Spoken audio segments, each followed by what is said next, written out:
علی بھائی، میرے ایک دوست کا سوال ہے کہ آپ نے ہمیشہ اپنے اسٹوڈنٹ کو یہ تلقین کی ہے قرآن پاک خود پڑھیں ترجمے سے، کسی عالم دین کی ضرورت نہیں؟ بالکل ہی میں نے کوئی ایسی تلقین اس طریقے سے نہیں کی ہے، آپ بالکل غلط بریف کر رہے ہیں۔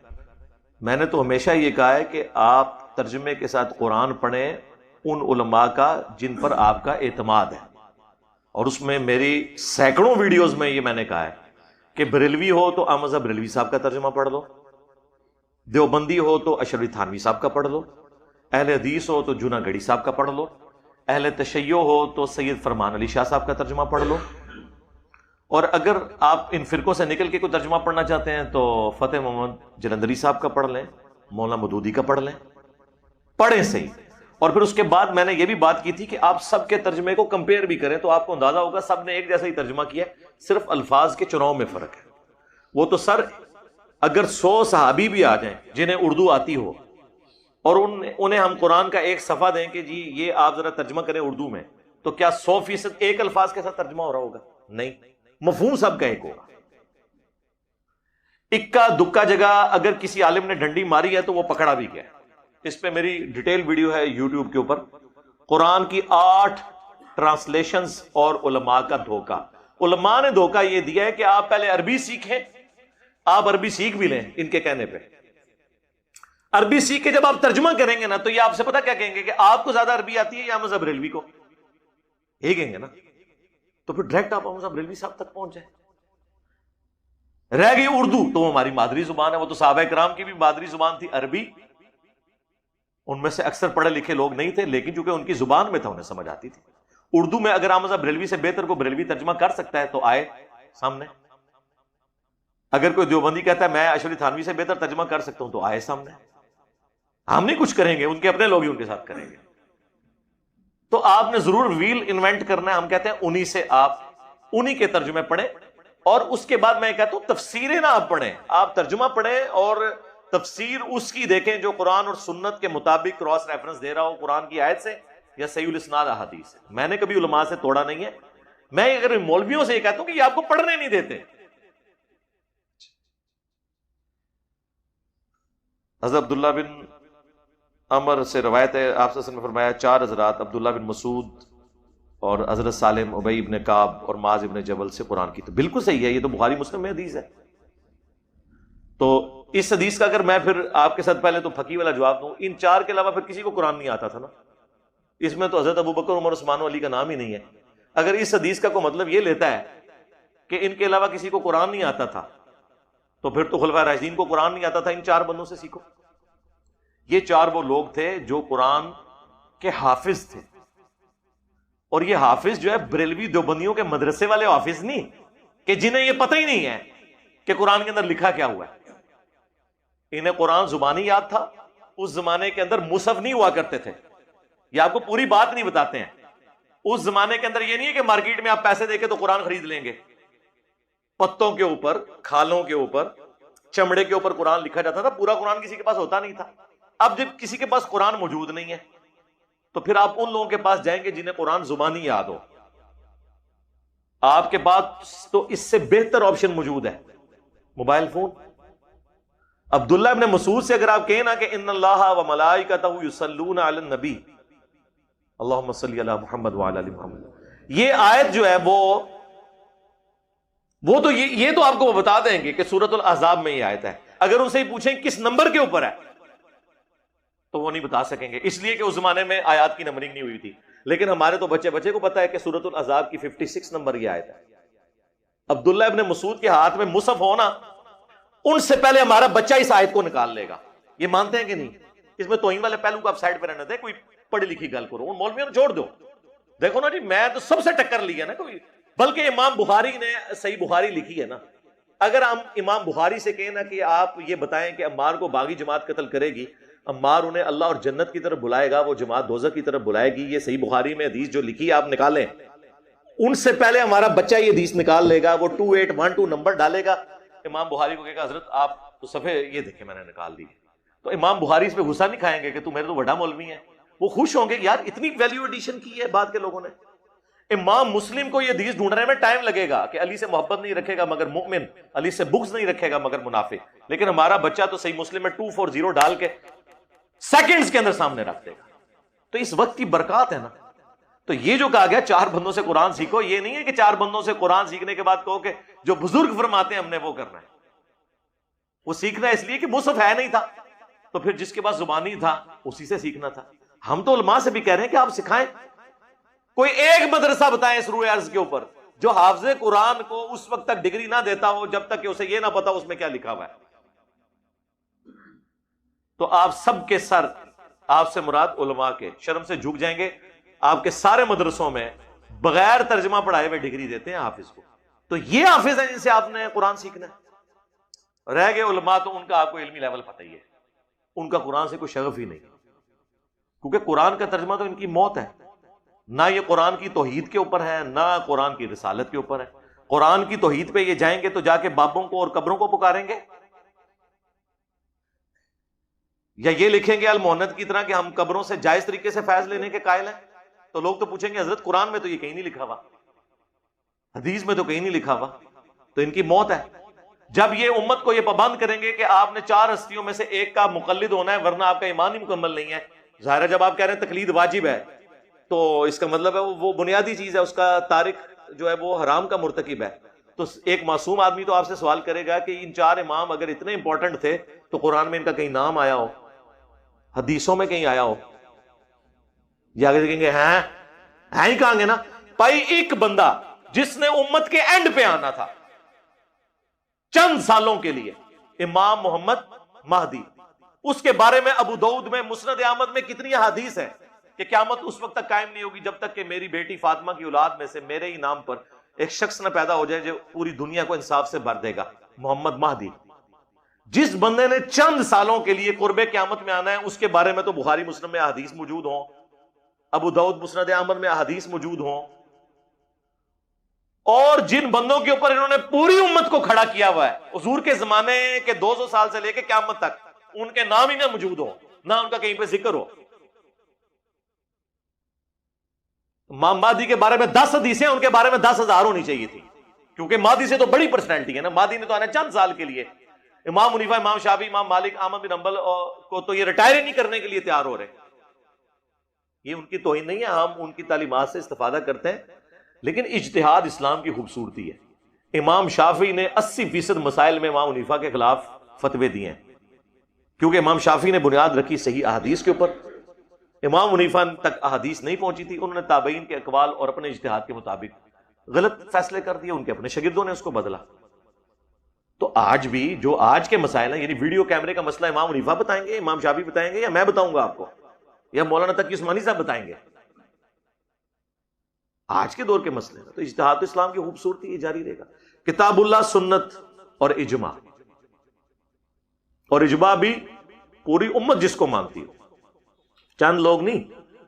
آج سے 100 سال پہلے تک تو انہوں نے اجماع کیا تھا کہ کعبے میں 4 مصلے ہونے چاہیے. اٹھا کے پرے مارے اللہ تعالیٰ نے ان کا اجماع. اور وہ اجماع کیا تھا جو شروع 400 سال پہلے ہوا تھا. میرے بھائی، نبی علیہ السلام کی وفات سے لے کر سلطنت عثمانیہ تک کعبے میں 4 مصلے نہیں تھے. جو چیز آپ صلی اللہ علیہ وآلہ وسلم کے مبارک دور سے لے کر آلموسٹ 1000 سال تک، یا احتیاطاً کہہ لیں تو 800 سال تک ایگزسٹ ہی نہیں کرتی تھی، بعد میں آپ نے کی، اس کے اوپر کہاں سے آپ نے اجماع کر دیا؟ تو دیکھیں اللہ نے ایسا اجماع اٹھایا. اب تو ویسے قیامت تک نہیں ہوگا، کیونکہ اب تو حنفی بھی 2 ہو گئے ہیں، حنفی بریلوی اور حنفی دیوبندی. اب تو ان کو حنفیوں کے بھی 2 مصلے ڈالنے پڑ جائیں گے، کیونکہ المعند میں لکھا ہے کہ یہ شیطانی لشکر ہے احمد بریلوی، ان کی جماعت جو ہم پہ حملہ آور ہوا ہے. اور اسام الارمین میں لکھا ہے علماء دیوبند جو ہیں ان کے کفر میں شک کرنے والا بھی کافر ہے، یہ مرتد ہے، یعنی واجب القتل ہے. اونٹ تسی کر لو اجماع. تو یہ کہانی ہے. اور میں آپ کو بتاؤں، یہاں پہ جتنی باتیں ہوتی ہیں نا قرآن اور سنت کے ریفرنس سے ہوتی ہیں. آپ ہمارے مخالفین کو کبھی سنیں، ستی باتیں کر کے سائڈ پہ ہو جاتے ہیں. اب یہ بھی مجھے پتا ہے جس مفتی کی آپ کلپ میں سے بات کر رہے ہیں، اللہ کے بندو یہ تو شے ہی کوئی نہیں ہے. ان کے جو مرے ہوئے جن کے نام یہ وضو سے لیتے ہیں وہ کوئی شے نہیں ہمارے اسٹوڈنٹس کے سامنے. ان کی آپ کے باتیں کریں گے؟ ان بیچاروں نے وہی کچھ پڑھا ہوا ہے جو کچھ پیچھے سے سنا ہوا ہے. ان کا حال تو پاکستانی ٹیم والا ہے کرکٹ کی، کہ جو پھٹا پچوں کے اوپر چھکے مارتے ہیں، وہ جب گراس والی پچ آتی ہے تو 20 کے اوپر پوری ٹیم آؤٹ ہو جاتی ہے. ان کو تو پتہ ہی نہیں ان کا واسطہ کس کے ساتھ پڑ گیا. تو یہ علم کی دنیا ہے، یہ اس طرح ہے ہی نہیں تھا. ہم نے کبھی نہیں کہا، میں شروع سے یہ کہتا آ رہا ہوں آپ میرا یوٹیوب پہ آج سے کچھ 6-7 سال پرانا کلپ دیکھ لیں، علماء سے دین سیکھنے کا طریقہ. میں تو کہتا ہوں علماء سے سیکھیں، میں تو کہتا ہوں پوچھو علماء کو، پوچھیں علماء کو، نہیں پوچھو کہ کہاں لکھا ہوا ہے. یہ کہتے ہیں ہمیں آپ یہ نہ پوچھیں کہاں لکھا ہوا ہے، ہم آپ کو دین سکھائیں گے. بھائی دین کہاں سے مانے آپ کا؟ دین تو آپ نے ہمیں یہ بتانا ہے کہ جو آسمان سے نازل ہوا ہے اس میں یہ کہاں لکھا ہوا ہے. اب ہم ان کو کہہ رہے ہیں بار بار کہ بتاؤ کس آیت اور حدیث میں لکھا ہے کہ رسول اللہ کی قبر اللہ کے عرش سے افضل ہے. اس کے اوپر ہمیں یہ کہیں گے فلانے بابے نے لکھ دیا. تو ہم پھر بار بار کہیں گے کہ میرے بھائی جب ہم قرآن و سنت کے دلائل کی روشنی میں حضرت معاویہ رضی اللہ تعالیٰ عنہ، حضرت عمر بن عاص رضی اللہ تعالیٰ عنہ، حضرت مغیرہ ابن شعبہ رضی اللہ تعالیٰ عنہ سے اختلاف کر لیتے ہیں تو بابے شاہی کوئی نہیں. کس کی دوست؟ ہم پہ دوست. ہمیں دوست لگانی ہے قرآن و سنت کی لگائیں، خلفائے راشدین کی لگائیں. ہم اپنے سینے پہ لے کے اسے ایکسپٹ کریں. باپ پہ تو شاہی نہیں، کوئی شاہی نہیں. اب تو چھوٹے چھوٹے بچے کہتے ہیں باپ پہ شاہی کوئی نہیں. اچھا وہ کہہ رہے ہیں یہ بدتمیز لوگوں کو بنا رہے ہیں، بدتمیز نہیں بنا رہے میرے بھائی. ہم جب یہ کہتے ہیں نا باب شاہی کوئی نہیں، اس سے مراد ہمارے مقابلے پہ نہیں. ویسے تو یہ بھی کہہ لیا جائے تو اتنا مسئلہ کوئی نہیں، آپ کو اندازہ ہو چکا ہے ان لوگوں کا علمی لیول کیا ہے. لیکن ہم یہ کہہ رہے ہوتے ہیں قرآن و سنت اور خلفائے راشدین کی تعلیمات کی روشنی میں باب شاہی کوئی نہیں ہے. قرآن و سنت کچھ اور کہہ رہا ہے اور بابوں نے کچھ اور بتایا ہوا ہے. میاں اس کو بھی لوگ دفاع کر رہے ہیں. آپ دیکھیں میاں والی بات کا بھی دفاع کر رہے ہیں. وہ ایک مولوی نے کہا کہ وہ جی امام باقر، اور وہ یہ حدیثیں بھی ہم سے سن کے، ہم سے پہلے آج تک کس نے یہ حدیث بیان کی تھی؟ تم تو اہل بیت کا نام نہیں لیتے تھے، آج کہتے ہو ہم اہل بیت کو پہلے مانتے ہیں صحابہ سے. تم نے تو اہل بیت کا کبھی نام بھی نہیں لیا تھا، پہلے دوسرے کی تو بات ہی کوئی نہیں تھی. آیا ہو نا کڑک گئی. ہم سے پہلے کس نے روئے عرض پہ یہ حدیث بیان کی تھی صحیح مسلم کی کہ امام باقر علیہ السلام جب ملنے کے لیے گئے جابر بن عبداللہ کو، صحیح مسلم میں یہ حدیث ہے جو نبی علیہ السلام کے حج کا بیان، مشکات میں آپ کو 2555 نمبر پہ ڈیٹیل میں ملے گی یہ والی حدیث. تو امام باقر اب نوجوان تھے، امام جابر بن عبداللہ بوڑھے ہو چکے تھے، 80+ ان کی ایج تھی، نابینا ہو چکے تھے. انہیں جب پتا چلا کہ میرے نبی کا بیٹا مجھے ملنے کے لیے ہے تو انہوں نے ان کو اپنے قریب کر کے ان کے سینے کے بٹن کھول کے ان کے سینے پہ ہاتھ پھیر کے اپنے پیار اور محبت کا اظہار کیا کہ تو میرے نبی کا بچہ ہے، تو مجھ سے جو بھی پوچھے گا میں تجھے بتاؤں گا. یہ ایک واقعہ جس میں ایک جز ہے، یہ اس سے وہ میاں کو ثابت کر رہے ہیں. وہ جو ارواح ثلاثہ سے اشرف تھانوی صاحب کا میں نے پیش کیا کہ اشرف تھانوی صاحب نقل کر رہے ہیں کہ قاسم نانوتوی صاحب کو رشید احمد گنگوئی صاحب نے، یعنی یہ مدرسہ دیوبند کے بانی ہیں قاسم نانوتوی، ان کو رشید احمد گنگوئی صاحب نے پبلکلی چرپائی پہ اپنے ساتھ لٹایا. یہاں تو لٹانے کا ذکر ہے میرے بھائی، لٹایا اور وہ ساتھ لیٹے، اور وہ قاسم نانوتوی صاحب ان کو کہہ رہے ہیں میاں لوگ کیا کہیں گے. لیکن رشید احمد گنگوئی صاحب باز نہیں آ رہے. وہ نہ صرف ان کو ساتھ لٹاتے ہیں بلکہ کروٹ ان کی طرف کرتے ہیں، اور الفاظ ہیں عاشق صادق کی طرح ان کے سینے پہ ہاتھ رکھتے ہیں. سینے پہ ہاتھ رکھ رہے ہیں، اور جس کے سینے پہ ہاتھ رکھ رہے ہیں وہ آگے سے کہہ رہے ہیں میاں.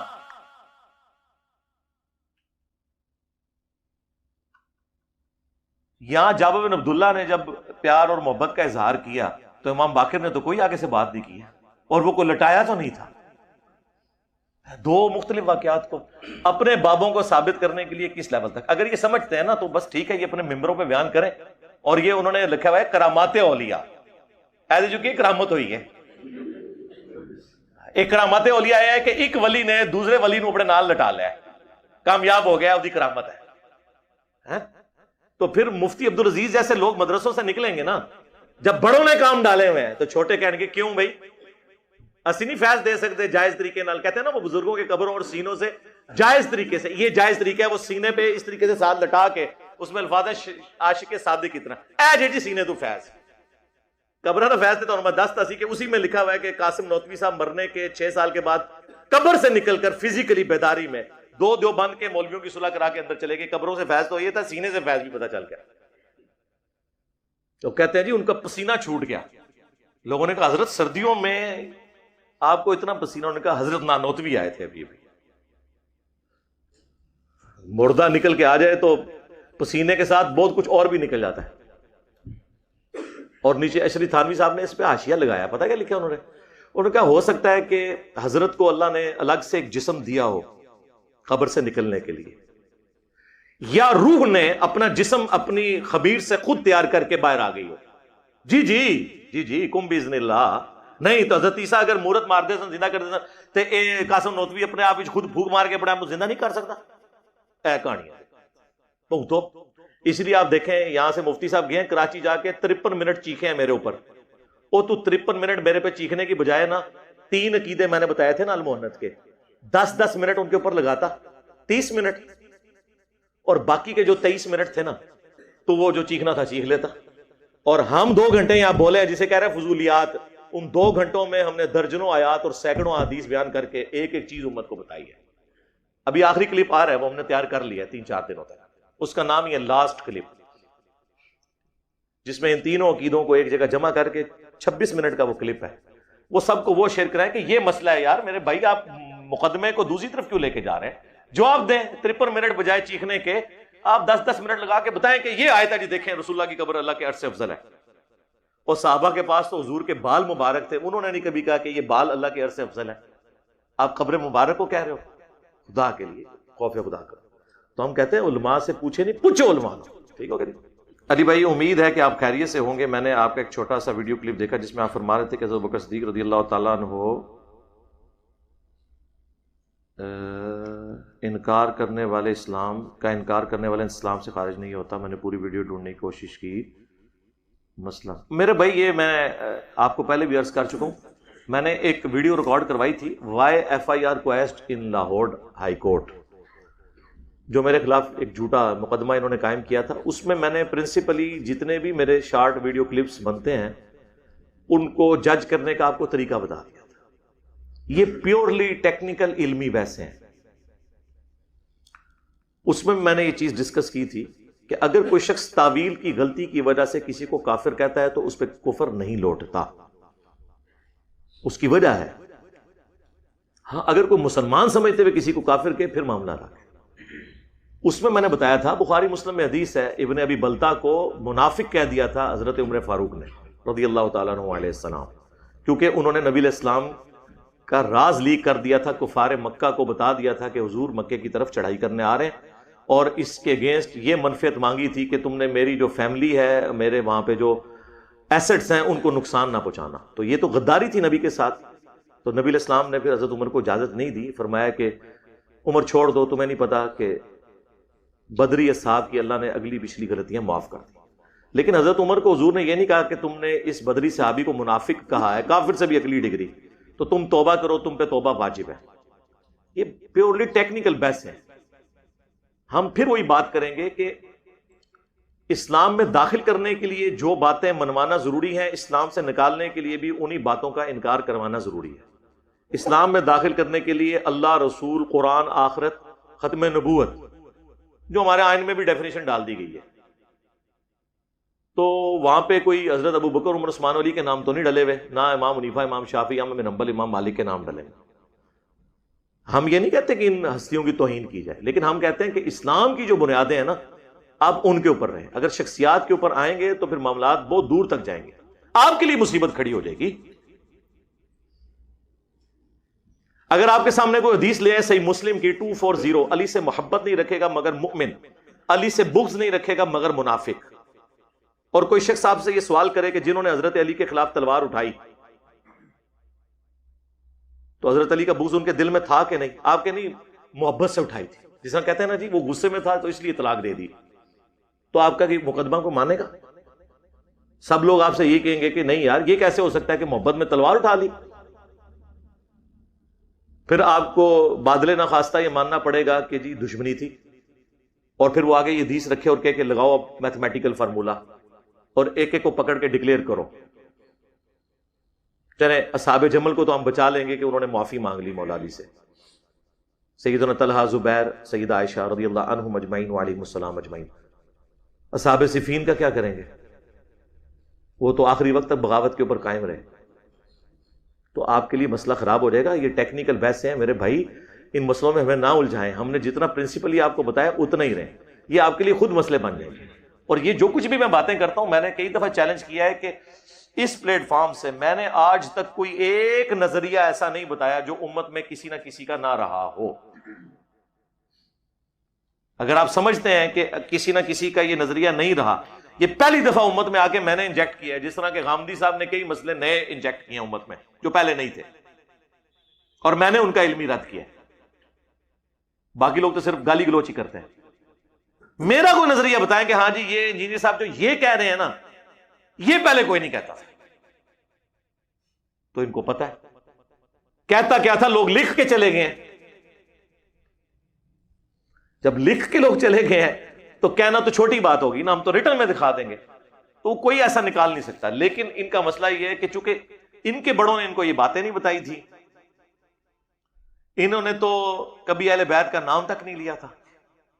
اب ہماری وجہ سے یہ وہ کانفرنس کرواتے ہیں جناب، دفاع صحابہ اور اہل بیت کانفرنس. اہل بیت کا آج تک آپ نے کب دفاع کیا ہے مجھے بتائیں؟ آپ کے پلیٹ فارمز کے اوپر سارے ناسبی ہیں. یعنی پاکستان میں ناسبیت کا جھنڈا جو ہے وہ اہل حدیث فرقے نے اٹھایا ہوا ہے. فیض عالم صدیقی جو جیلم کا تھا، جس کی کتابیں آج تک اہل حدیث میں پڑھی جاتی ہیں، صرف شیخ زبیر علی زئی صاحب نے اس کی مخالفت کی تھی کہ یہ ناسبی ہے، اہل حدیث سے کوئی تعلق نہیں اس کا. کوٹ تو آپ لوگ کرتے تھے، اور ہمیں آدھی حدیث بتاتے تھے کہ حضرت علی کی محبت میں غلوب کر کے لوگ دوزخ میں جائیں گے اور گمراہ ہو جائیں گے. پوری حدیث تو یہ ہے، اور یہ حدیث ایسی ہے جو سنی شیعہ دونوں کے ہاں پائی جاتی ہے. یہ حدیث اصول الکافی میں بھی موجود ہے، یہ حدیث جو ہے وہ نہج البلاغہ میں بھی موجود ہے، اور فضائل صحابہ احمد بن حنبل کی کتاب میں موجود ہے، مسند احمد کے اندر بھی موجود ہے، طبرانی کے اندر بھی موجود ہے کہ میری وجہ سے 2 فرقے گمراہ ہوں گے اور 2 جہنم میں جائیں گے، میری محبت میں غلوب کر کے اور میری دشمنی میں غلوب کر کے. محبت میں غلوب کرنے والے تو ہمیں رافضی انہوں نے بتائے، دشمنی میں غلوب کرنے والے کون تھے؟ یہ خود تھے. ظاہر ہے انہوں نے کیوں بتانا تھا؟ اور نہیں جی وہ خارجی تھے. بھائی سنن نبی داؤد میں، سنن نسائی میں حدیث ہے خوارج قیامت تک نکلتے رہیں گے، اور ان کا آخری گروہ دجال کے ساتھ مل کے مسلمانوں کے خلاف قتال کرے گا. ہر زمانے میں خارجی موجود رہے ہیں. ہماری ویڈیوز کی برکت سے آپ نے دیکھا ہے وہ جو چھپے ہوئے تھے بلوں میں سارے خارجی باہر نکل آئے، اس لیول تک کہ انہوں نے قتل عمار بھی نعوذ باللہ حضرت علی کے کھاتے میں ڈال دیا. تو کوئی مسئلہ نہیں ہے. یہ اسی امیر شام کی روحانی اولاد ہیں کہ جنہوں نے اپنے زمانے میں قتل عمار حضرت علی کے کھاتے میں ڈال دیا تھا. تو یہ وہی کچھ ہی ہیں. انہوں نے واقعی اپنی وہ شیطانی اولاد، میں نہیں کہتا، روحانی اولاد ہونے کا ثبوت دیا. آپ سفر کے دن 19 فرماتے ہیں، لیکن مولانا صاحب کے لیکچر میں 1 سال بھی ہو سکتی ہے. نہیں یہ اس طرح نہیں ہے. پہلی بات ہے کہ مجھے کسی کے لیکچر کا نہ کہا کرے. مجھے یہ میں جو بتاتا ہوں نا، میں بتاتا ہوں قرآن و سنت سے. باقی جو بتاتے ہیں وہ صرف بتاتے اور فرماتے ہی ہیں. کیوں؟ انہوں نے سرٹیفکیٹ ملے ہیں. اس طرح نہیں. میں نے جو کچھ بتایا میں نے صحیح بخاری میں بتایا 19 دن، مصنف ابن ابی شیبہ سنن کبری البیہقی سے 15 دن، سفر کے اوپر میری ڈیٹیل ویڈیو آ چکی. باقی جو فرماتے ہیں ان کو فرمانے دیں، پہلے حدیث لے کے ہیں پھر بات. ہمیں نا لوگوں کے ساتھ کھڑا کیا کریں. حالانکہ مولانا اسحاق صاحب کی جوتیاں میں اٹھاؤں تو اپنے لیے فخر سمجھتا ہوں، لیکن کوئی علمی بات کیا. ہمیں یہ نہ کریں کہ فلاں یہ کہتا ہے. آپ کہیں گے جی آپ نے یہ بتایا تھا، اور ظاہر ہے میں نے جب بتایا ہوتا ہے میں نے حدیث سے آیت سے بتایا ہوتا ہے. فلاں یہ فلاں آیت سے بتا رہا ہے، فلاں حدیث سے بتا رہا ہے، پھر آگے سوال شروع ہوگا. اللہ تو بندے 2 مختلف چیزوں سے کمپیئر نہ کرو، سارا ٹائم اس کو قیمتی ہے. السلام علیکم. وعلیکم السلام. میرا نام یہ ہے جو بھی ہے جی، مجھے کوئی غرض نہیں، میں فلاں جگہ رہتا ہوں جہاں بھی رہتے ہیں جی. سوال یہ ہے کہ آپ نے جو داڑھی کا مسئلہ بیان کیا تھا، داڑھی فرض ہے کیونکہ اللہ کی جو ہے وہ خلقت کو بدلنا ہے. برائے مرحمت وضاحت کریں کہ اللہ کی تخلیق کو بدلنا کیا ہے؟ اس میں ہی وضاحت کی بھی، آپ دوبارہ دیکھ لیں. اللہ کی خلقت کو بدلنا کیا ہے؟ دیکھیں سورہ النساء کی آیت نمبر 119 ہے، وَلَآمُرَنَّهُمْ فَلَيُغَيِّرُنَّ خَلْقَ اللَّهِ. شیطان نے کہا تھا اے اللہ میں تیری مخلوق کو ابھاروں گا کہ وہ تیری تخلیق کو بدل دیں گے. پھر اس کے بعد ڈیٹیل بھی آتی ہے، وہ جانوروں کے کان چیریں گے. اللہ نے تو کان اس کو سلامت دیا نا، وہ چیریں گے. نیچر کو ٹیمپر کریں گے. ایک مرد جو ہے وہ اپنی جنس کو ختم کروا کے ٹرانسجینڈر بننے کی کوشش کرتا ہے، تو وہ اللہ کی تخلیق کو بدل رہا ہے. اسی طریقے سے مرد کو اللہ نے داڑھی دی ہے، عورت کو نہیں دی. تو مرد کی داڑھی اگتی ہے نا، اسی لیے دی ہے نا، ورنہ عورت کو بھی دے دیتا. تو یہ داڑھی کا اگنا اس کی خلقت ہے، اس کو جو ریموو کرے گا وہ خلقت کو بدلے گا. لیکن جہاں اللہ کا حکم آئے گا نا خلقت کو بدلنے کو، وہاں پہ خلقت کو بدلنا سنت اور خلقت کو نہ بدلنا حرام ہوگا. وہاں پر خلقت کو بدلنا فطرت ہو. جس طرح بخاری اور مسلم میں حدیث ہے کہ 5 چیزیں فطرت سے ہیں: مونچھیں پست کرنا، ختنہ کرنا، بغلوں کے بال ریموو کرنا، زیر ناف بال ریموو کرنا. یہ وہ چیزیں ہیں جو اللہ تعالیٰ نے حکمیہ میں فرمائی ہیں. اب خلقت بدلنا ہی ہے نا، ختنہ کروانا، لیکن ہم اس کو خلاف فطرت نہیں کہتے بلکہ ہم کہتے ہیں فطرت سے، کیونکہ احادیث میں ہے یہ فطرت میں داخل ہے. کون سی 5 چیزیں؟ ختنہ کرنا، مونچھوں کا پست کرنا، زیر ناف بال، بغلوں کے بال اور ناخن. اور ناخنوں کے بارے میں صحیح مسلم میں حدیث ہے، اللہ کے نبی علیہ السلام نے 40 دن کی مدت مقرر فرمائی ہے ناخن یا غیر ضروری بال جو ہیں ان کو ریموو کرنے کے لیے. ایک دفعہ 40 دن میں کرنا ہی کرنا. اب یہاں پہ اس کو ختم کرنا جو ہے نا وہ فطرت ہے. یہاں پہ کوئی نہیں کہے گا کہ یہاں پہ جو ہے خلقت بدلی جا رہی ہے، وہاں پہ حکم آ گیا. اور صحیح مسلم میں تو فرمایا گیا 10 چیزیں جو ہیں وہ فطرت میں، ان میں ایک داڑھی کا بڑھانا ہے. جب داڑھی کا بڑھانا فطرت ہے صحیح مسلم کی حدیث کے تحت، تو داڑھی کا مونڈنا کیا ہوا؟ خلقت کو بدلنا. جبکہ الگ سے بخاری مسلم میں حدیث ہوں کہ مونچھیں پس کرو، داڑیاں بڑھاؤ، یہود و نصارہ کی مخالفت کرو. داڑھی کا الگ سے حکم. تو اس پہ میری کافی تفصیل ویڈیوز آ چکی ہوئی ہیں. یہ بالکل ایک ڈیفرنٹ مرد کے لیے کم از کم اتنی داڑھی رکھنا جس سے عرف عام میں داڑھی کہا جا سکے، چہرے کی کھال چھپاتی ہو، یہ فرض ہے. اور مٹھی رکھنا سنت ہے. جب قرآن پاک میں وضو میں پاؤں کے مسح کا حکم ہے، مولا علی کی حدیث سے بھی ثابت ہے انہوں نے ننگے پاؤں کا مسح کیا، تو پاؤں دھونے پر آپ اتفاق کیوں کرتے ہیں؟ پاؤں دھونے کی حدیثیں بھی تو ہیں نا جی بخاری مسلم. ہم تو دونوں کو مان رہے ہیں. دیکھیں اگر میں یہ کہہ رہا ہوں ہاتھ باندھ کے نماز پڑھنا سنت ہے احادیث کے تحت، تو میں ہاتھ کھول کے نماز پڑھنے کو بھی سنت احادیث کے تحت بیان کر رہا ہوں. اب اگر کوئی کہے جی آپ ہاتھ کھول کے نماز پڑھنے کو سنت کہتے ہیں، تو ہاتھ باندھ کے کیوں سنت ہے؟ وہ الگ سے حدیث. پاؤں دھونا بھی ثابت ہے، پاؤں پہ مسح بھی ثابت. اور اس میں پھر میں نے آپٹیمل سولوشن بتایا تھا کہ یہ جو میں نے حدیث مسند ابی داؤد طیالسی سے بیان کی تھی، مولا علی نے جو وضو کر کے بتایا، صحیح بخاری میں تو وہ اشارتاً الفاظ تھے، مسند ابی داؤد طیالسی میں موجود ہے. یہ اس صورت میں جب آپ مسجد میں بیٹھے ہیں، آپ کے پاؤں کے اوپر گندگی یا مٹی نہیں لگی ہوئی ہے، تو پھر آپ اس طریقے سے وضو کریں گے. لیکن عام حالت میں جو ہمارا وضو ہے وہ پاؤں کے مسح سے نہیں ہوگا، اس میں پاؤں دھونے ہوں گے، کیونکہ اس میں پاؤں کے اوپر مٹی لگی ہوئی ہوتی ہے. جب پاؤں پہ مٹی لگی ہوگی تو پاؤں کا مسح ہی نہیں ہوگا، کیونکہ جب آپ مٹی کے اوپر ہاتھ پھیریں گے تو وہ تو مٹی کے اوپر مسح ہو رہا ہوگا نا، پاؤں تک تو وہ بات پہنچ نہیں رہی ہوگی. اس لیے دونوں چیزیں اپنی جگہ درست. سچ پیپر 5B میں کچھ علماء کا کہنا ہے کہ جس میں فلاں عالم کا کہنا ہے کہ 5B میں حدیث نمبر 2 اور حدیث نمبر 11 جھوٹ اور حدیث نمبر 1 توہین صحابہ ہے. میرے بھائی بریلوی کہتے ہیں کہ قرآن پاک میں آیات بیان کرنا قل انما انا بشر مثلکم، یہ نبی کی توہین ہے. تو اب ہم یہ کہیں کہ قرآن میں یہ آیت نکال دی جائے، کیونکہ نبی کی تو عزت صحابہ سے تو زیادہ ہے نا. تو علمی بات کریں. کوئی شخص کسی بھی چیز کو توہین قرار دے دے گا. حدیث افک بیان کرنا بخاری مسلم دونوں میں آئی ہے نا کہ اما عائشہ کے اوپر تہمت لگی تھی بدکاری کی. کل کو کوئی کہے کہ جی یار وہ ایک واقعہ ہوا تھا، اب آپ حدیث افک کیوں بیان کرتے ہیں؟ اگر آپ کی ماں کے ساتھ یہ ہو جائے تو آپ اس کو کتاب میں لکھیں گے اور بیان کریں گے. تو جی بخاری مسلم نے تو لکھا ہے. میری ماں کا بیان کرنا نہ کرنا اور ایشو ہے. نبی کی بیویاں جو ہوں گی نا ان کا بیان اس لیے ہوگا کہ ان کے گھر سے دین بٹ رہا ہے. نبی کا کردار بھی ڈسکس ہوگا، نبی کے ساتھیوں کا کردار بھی ڈسکس ہوگا، نبی کی بیویوں کا کردار بھی ڈسکس ہوگا، اس لیے کہ وہ کسٹوڈین ہے دین کے. آپ کو سمجھ آئی؟ ہمارے ماں باپ اور بچوں کا معاملہ ڈیفرنٹ ہے. ان کا کرنا دین نہیں ہے، لیکن نبی علیہ السلام، ان کے صحابہ، ان کے اہل بیت کا کسی معاملے کو ایگزیکیوٹ کرنا وہ دین بن جاتا ہے. اس لیے ان کی چیزوں کو اللہ نے قرآن میں بھی ڈسکس کیا، ہم بھی اسے ڈسکس کریں. رہ گیا 5B، تو میں نے اس میں بڑے عرصے سے چیلنج دیا ہوا ہے کہ 5B میں کوئی ایک حدیث ایسی بتائیں کربلا والے ریسرچ پیپر میں جو میں نے بغیر کسی بڑے محدث کی تحکیم کے لگائی ہو. کسی کو شیخ البانی نے صحیح کہا، کسی کو شیخ زبیر زئی نے صحیح کہا، کسی کو شیخ شعیب ارنوت نے صحیح کہا رحمہم اللہ اجمعین، یہ تینوں فوت ہو چکے ہیں. شیخ سلیم اسد نے صحیح کہا، امام حاکم نے، امام ذہبی نے، امام ترمذی نے، اتنے بڑے بڑے ائمہ کی تحکیم لگائی.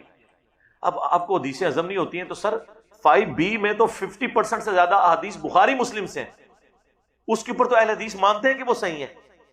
تو آ جائیں پھر بخاری مسلم سے ہی پھر بات کر لیتے ہیں.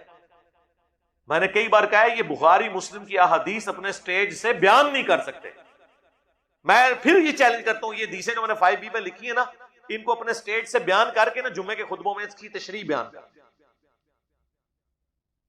نہیں کر سکتے. کیسے کریں گے؟ آپ کو پتا ہے اس میں کیا کچھ لکھا ہوا ہے، بیان کر ہی نہیں سکتے. اس میں قیامت مضمر ہے. اب یہ صحیح مسلم کی 4776 نمبر حدیث کیسے کوئی ممبر سے بیان کر سکتا ہے کہ عمر بن عاص کو ایک شخص آگے کہتا ہے کعبے کے وہ سائے میں بیٹھے ہوتے ہیں کہ آپ ہمیں اطاعت امیر کی حدیثیں سناتے ہیں، جبکہ آپ کے چچا کا لڑکا معاویہ ابن ابی سفیان تو ہمیں کہتا ہے کہ ہم لوگوں کو ناحق قتل کریں اور ان کا مال حرام طریقے سے ہڑپ کریں، جبکہ سورۃ النساء کی آیت نمبر 29 میں اللہ تو فرماتا ہے کہ ایک دوسرے کو مت قتل کرو، اپنوں کا مال حرام طریقے سے مت لوٹو. اب ہم اللہ کی بات مانیں یا معاویہ کی بات مانیں؟ اور سر آپ نے کہاں سے بیان کرنی ہے؟ جو حضرت معاویہ کے دستے راس کا بیٹا ہے، عمر بن عاص کا بیٹا عبداللہ بن عمر بن عاص، وہ تھوڑی دیر کے لیے خاموش ہو جاتا ہے. کیا میں اس کو کیا جواب دوں؟ اس نے انجینئر کی ویڈیوز دیکھ لی ہیں. ہاں ظاہر ہے یہ کہتے ہیں نا اس سے پہلے تو مسئلہ ہی کوئی نہیں تھا، امام مسلم نے میرے کو لے یہ حدیث. پھر وہ کہتے ہیں کہ معاویہ کی اطاعت کرو ان کاموں میں جس میں وہ اللہ کے مطابق تمہیں چلائے، اور جن کاموں میں وہ تمہیں اللہ کے خلاف چلائے تو معاویہ کی نافرمانی کرو. یہ حدیث بیان کریں. پھر ان رانگ نمبر مولویوں سے لوگ پوچھیں گے کہ اچھا حضرت یہ بتائیں یہ جو وہ بات کر رہے ہیں حرام خوری والی اور ناحق قتل کرنے والی، یہ ہمیں کوئی مثال سے واضح کریں کہ کون سی حرام خوریاں وہ کرواتے تھے اور کس کس کو ناحق قتل کروایا. کہتے ہیں نا علماء کی تشریح کے ساتھ چلیں. کرو تشریح کہ حجر ابن عدی کو قتل کروایا، مال غنیمت کے دہانے جو ہیں وہ کھول دیے اپنے مخالفین کو خریدنے کے لیے. بتاؤ عبداللہ بن عمر کو 1 لاکھ اشرفیاں لالچ کے طور پہ دیں یزید کی بیعت کروانے کے لیے. بتاؤ. چھوڑ دو پرانیاں گلاں، پرانے بزرگ مر مر گئے، ان تو بنو امیہ نو دفنا دیتا ہے، ایسی مقبرہ بن چکا ہے. 360 اسلام 360 میں حدیث کا اردو ترجمہ کن اشخاص کا ہے؟ انہوں نے زیادہ تر تو اہل حدیث کا لیا، اور اسلام 360 یا باقی سافٹ ویئر کے حوالے سے میں نے پہلے بھی عرض کیا. بہرحال یہ جو ترجمے ہوئے ہیں نا، ان کی پروف ریڈنگ اتنی مضبوطی سے نہیں ہوئی جو ہارڈ کاپی کی ہوتی ہے، یہ ذہن میں رکھیے. انہوں نے یونیکوڈ لیے ہیں، یونیکوڈ کاپی پیسٹ کیے، حالانکہ بڑی وہ محنت کرتے ہیں زاہد بھائی، مجھ سے رابطے میں رہتے ہیں، میں انہیں بتاتا رہتا ہوں، چیزیں ہائی لائٹ کرتا رہتا ہوں. اس کے باوجود کہ یہ غلطیاں آتی ہیں، بعض اوقات الفاظ اس میں کم ہوتے ہیں.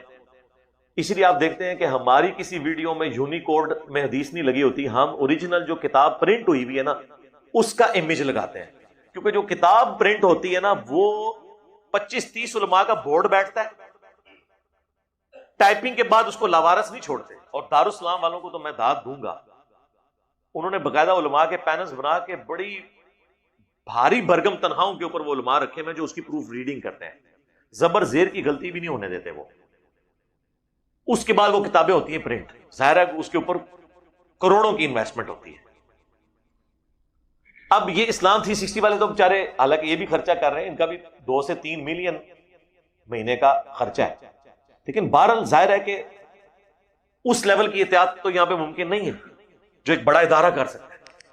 اس لیے جہاں پہ آپ کو شک پڑے نا ترجمے کے اعتبار سے، تو آپ اوریجنل جو PDF ہماری ویب سائٹ کے اوپر رکھے ہوئے ہیں ahlsunnatpak.com پہ، بخاری، مسلم، ابو داؤد، ترمذی، نسائی، ابن ماجہ، وہ علماء کی پروف ریڈنگ کے بعد ہے، اس میں غلطی کے چانس آلموسٹ نہیں ہوتے. ذہن میں رکھیے. کیا کسی بھی امام کا مقلد ہونا ضروری ہے؟ مقلد تو ہم نبی علیہ السلام کے بھی نہیں ہیں میرے بھائی. اس کے اوپر میری ویڈیو ریکارڈ ہو چکی ہے، تقلید کے نام پر ڈرامہ بازی. وہ جو کراچی کے مفتی قائل حدیث کے ساتھ مناظرہ ہوا تھا، اس پہ پھر میں نے سارے دلائل رکھے تھے. نبی علیہ السلام کی بھی اتباع ہے. تقلید کا لفظ تو قرآن و سنت میں کہیں اس معنوں میں آئے نہیں ہے. ہاں وہ جانوروں کے گلے میں جو پٹا ڈالا جاتا ہے نا قلائد، ان کا ذکر ہے. تو سر ہم تو اپنے گلے میں کسی بندے کا پٹا ڈالنے کے لیے تیار نہیں ہے. ہم نے تو اپنی جان اور مال یہ اللہ کو بیچی ہوئی ہے. سورہ توبہ میں آیا کہ اللہ تعالیٰ نے مومنین کی جانیں اور مال جنت کے بدلے میں خرید لی ہیں. اے مومنو، اس بیعت کے اوپر، اسی سے بیعت کا لفظ انہوں نے لیا ہے، اس تجارت کے اوپر خوشیاں مناؤ. ایون رسول اللہ بھی جو بیعت لیتے تھے اس کو بھی اللہ نے کلیئر کیا قرآن میں کہ وہ ایک پیغمبر کی بیعت تھی، ایک پولیٹیکل لیڈر کی بیعت تھی، لیکن وہ بھی اللہ تعالیٰ نے فرمایا ان کے ہاتھ پہ اللہ کا ہاتھ. رسول اللہ جو بیعت لے رہے تھے وہ بھی اللہ کی بیعت لیتے تھے، اپنی ذات کے لیے بیعت نہیں لیتے تھے صلی اللہ علیہ وآلہ وسلم. اگر نبی علیہ السلام کے بارے میں یہ ہے تو بعد کے لوگ تو پھر بہت بعد میں آتے ہیں. قرآن و حدیث میں اطیع اللہ و اطیع الرسول کی بات آئی ہے، اتباع رسول کی بات آئی ہے. قل ان کنتم تحبون اللہ فاتبعونی من یطع الرسول فقد اطاع اللہ. جس نے رسول کی اطاعت کی اس نے اللہ کی اطاعت. نبی علیہ السلام کے بھی ہم مقلد نہیں ہیں بلکہ کیا ہیں؟ متبع سنت ہیں. جو اشرف تھانوی صاحب نے نہیں کہا تھا وہ اشرف علی رسول اللہ والے کو کہ اس واقعے میں خوشخبری تھی کہ تمہارا پیر بعون ہی تعالی متبع سنت ہے. او سنا دینا بڑھیا. میرا روحانی سلسلہ مولانا اشرف تھانوی صاحب سے ہے. 14 صدیاں گزرنے کے بعد آپ نے اب اتنا سلسلہ شروع کیا ہے کہ ہمارے اتنے بڑے بڑے علماء قرآن سنت کو نہ خود سمجھے نہ سمجھ سکے. اگر آپ سمجھتے ہیں کہ وہ سمجھ گئے تھے تو سر پھر آپ کیا اللہ اور اس کے محبوب صلی اللہ علیہ وآلہ وسلم کے سامنے، بلکہ یہ تو بہت بڑی ہستی ہیں، حضرت عمر کے سامنے اشرف علی رسول اللہ والے واقعے کو ڈیفینڈ کر سکتا ہے کوئی بندہ جس نے یہ سوال لکھ کے بھیجا؟ وہ کہتے ہیں جی آپ وہ بندے تو ہوش میں ہی نہیں تھا. سر ہم نے بابی کو تو کچھ کہا نہیں ہے، بابے کو کہا ہے. اگر کوئی شخص یہ جو کہہ رہا ہے نا میرا سلسلہ ہے، اگر آپ کے نام کا کوئی کلمہ پڑھ کے آپ کو لکھے کہ یار میں بیداری میں بھی اور خواب میں بھی آپ کے نام کا کلمہ پڑھ رہا ہوں، تو اس میں مجھے بتائیں میرے لیے کیا حکم ہے؟ تو آپ کیا کہیں گے؟ او پائی مرمان لگے منو، توبہ کر، شیطان چڑھیا تیرے. اس کی بجائے آپ کہیں کہ اس میں خوشخبری تھی کہ چونکہ تو نے میرے ساتھ دوستی کی ہے، اس دوستی کا تقاضا ہے کہ تو میرے نام کا کلمہ پڑھے. تو سر یہ تو ابو بکر، عمر، عثمان و علی کے نام کے کلمے بھی کسی نے نہیں پڑھے. اگر حضرت ابو بکر، حضرت عمر، حضرت عثمان، حضرت علی کے کلمے کسی نے نہیں پڑھے تو بابت شاہی کوئی نہیں کہ اشرف علی رسول اللہ یا چشتی رسول اللہ آ جائے. سر اے جڑی چیز ہے نا بابت شاہی کوئی نہیں. فرقوں کی دکانیں بند، the damage has been done. اے نواں شعر ہے، ایک بندے نے تھلے لکھا سی میری ویڈیو پہ، فرقوں کی دکانیں بند، the damage has been done. ٹھیک ہو گیا. اللہ تبارک تعالیٰ نے عورت کو پیدا فرمایا. عورت کی تخلیق کا مقصد عورت کو مرد کے ساتھ اللہ تعالیٰ نے سورہ النساء میں کہا کہ اسی کا جوڑا پیدا کیا. اس سے کثیر تعداد میں مرد و عورت زمین میں پھیلا دیے. پھر اللہ تعالیٰ نے قرآن میں یہ بھی فرمایا کہ ہم نے بیویوں کو تمہارے لیے سکون کا ذریعہ بنایا. یہ بیسک نیڈز، جس طرح آکسیجن ہماری نیڈ ہے، اس طرح ایک فیملی سسٹم کے لیے عورت بنیادی نیڈ ہے.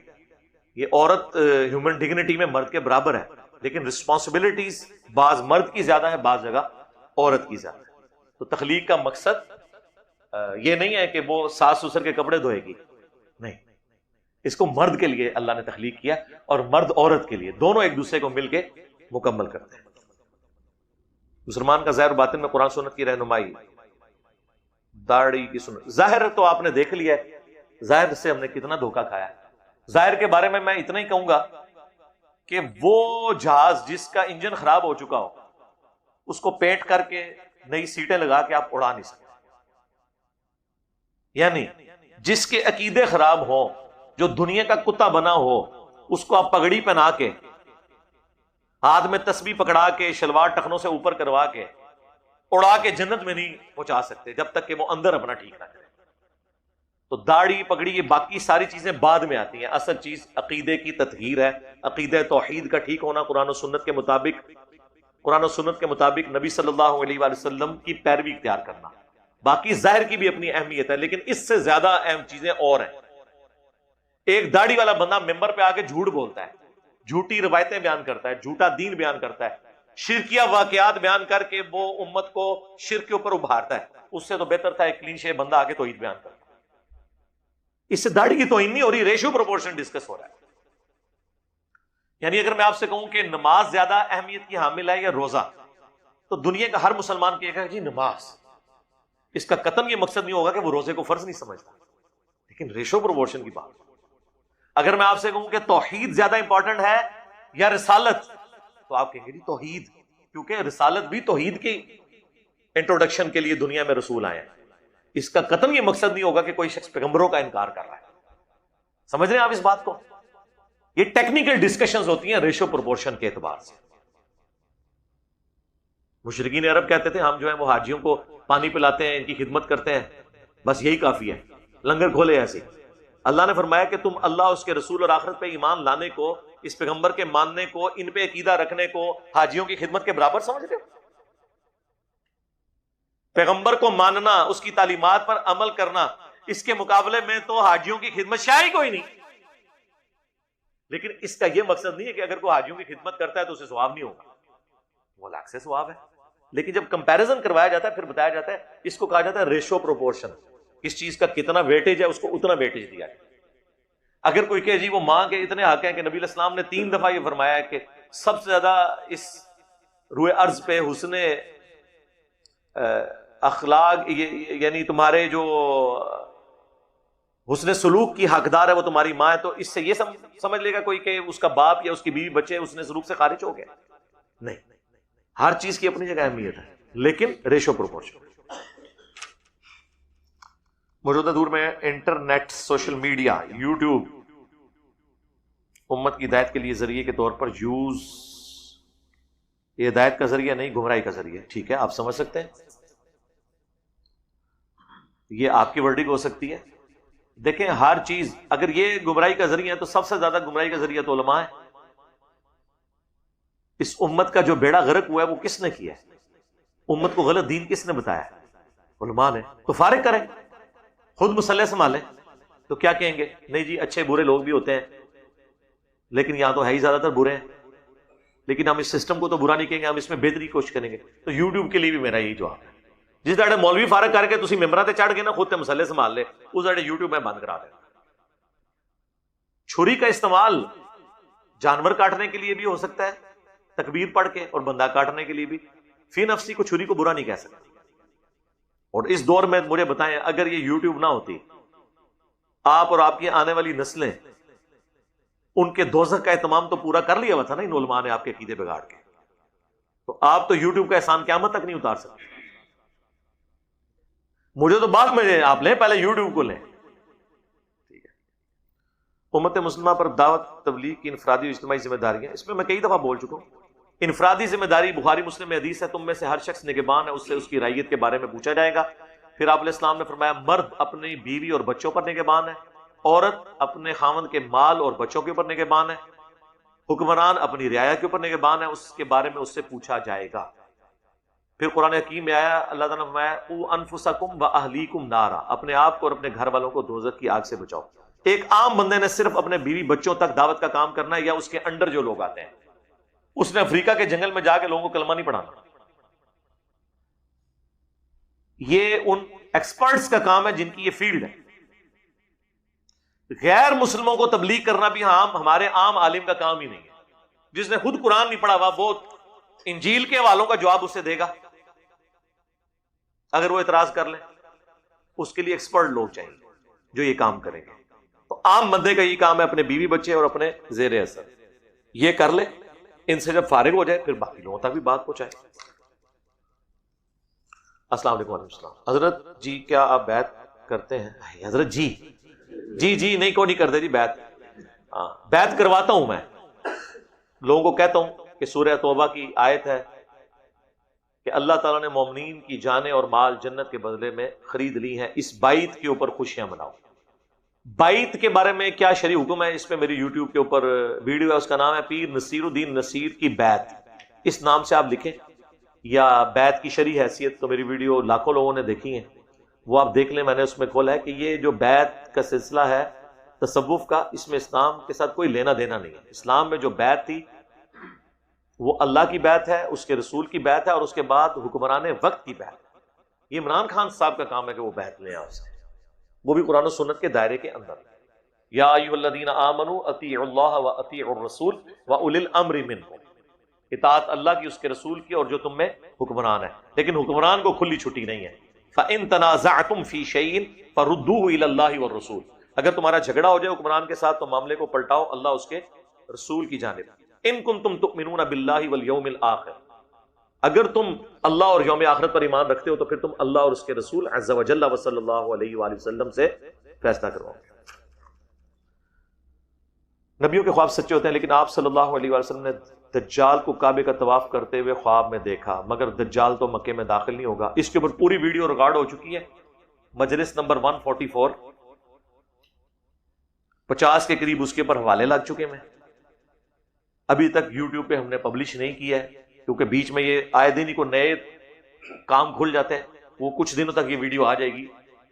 دجال کعبے میں داخل ہوگا یا نہیں، اس حدیث کی ایکسپلینیشن کیا ہے، پوری یہ ایک بڑا انسالوڈ کوسچن تھا، یہ کافی لوگوں نے پوچھا تھا. وہ انشاءاللہ تعالی کچھ دنوں میں منظر عام پہ آ جائے گا انشاءاللہ. لیکن آپ نے اپنی ایک ویڈیو میں کہا کہ یہودی افسروں کے بارے میں کہتے تھے یہ کل کا چھوکرا ہے، جبکہ آپ کو جب ایک مولوی نے مجھے چھوکرا نہیں، اس نے کہا تھا جاہل چھوکرا. اس پہ میری ویڈیو کا جواب آ چکا ہے. مجلس نمبر 10 کے اندر مدرسہ دیوبند انڈیا سے جو میرے خلاف فتویٰ نکلا ہے نا، اس میں یہ والی بات بھی انہوں نے کی تھی. میں نے اس کے اوپر تفصیلی جواب دیا کہ جب آپ کسی کافر کے حوالے سے بات کرتے ہیں، یعنی اب کل کو مجھے آپ کہیں گے پاگل تو میں برا مانوں گا، لیکن اگر میں آپ سے یہ کہوں کہ نبی علیہ السلام کو کافر کہتے تھے، یہ پاگل ہے، مجنون ہے، تو آپ یہ مجھے کہیں گے کہ میں رسول اللہ کو کہہ رہا ہوں؟ نہیں، ایسا نہیں. تو یہ تو خیر اس صدی لیول پہ اتر کے تو جواب دیتے ہوئے بھی شرم آتی ہے، فضول سوال ہے. علی بھائی سوال یہ ہے کہ ایک جانور دابت الارض ہے جس کا سر پتہ منہ انسان جیسا ہوگا اور ہاتھ بندر جیسے ہوں گے. اچھا آگے ٹوڑو جی، تفسیر بتا دیں. قرآن پاک میں اس کا ذکر دابت الارض کا موجود ہے، بخاری مسلم میں بھی قیامت کی نشانیوں میں سے ہے دابت الارض کا نکلنا. زمین سے ایک جانور نکلے گا قرب قیامت میں جو لوگوں سے باتیں کرے گا. باقی آپ کو تفصیل ملتی ہے، اس میں ضعیف روایتیں بھی بہت ہیں، صحیح حدیثیں بھی موجود ہیں. مشکات کی 30 جلد میں قیامت کی نشانیوں والے چیپٹر میں آپ دیکھ لیں کہ یہ جانور لوگوں سے کلام کرے گا. یہاں تک بھی روایتوں میں آیا کہ اس کے ہاتھ میں موسیٰ علیہ السلام کا عصا اور حضرت سلیمان علیہ السلام کی انگوٹھی ہوگی، اور وہ کافروں اور مسلمانوں کو اس حوالے سے ٹریٹ کرے گا. بس اتنا ملتا ہے، باقی جب آئے گا دیکھی جائے گی انشاءاللہ، فکر نہیں کرنی. آپ قرآن و سنت پہ چلیں، آپ کو کوئی مسئلہ نہیں، آپ کو سرٹیفکیٹ ہے.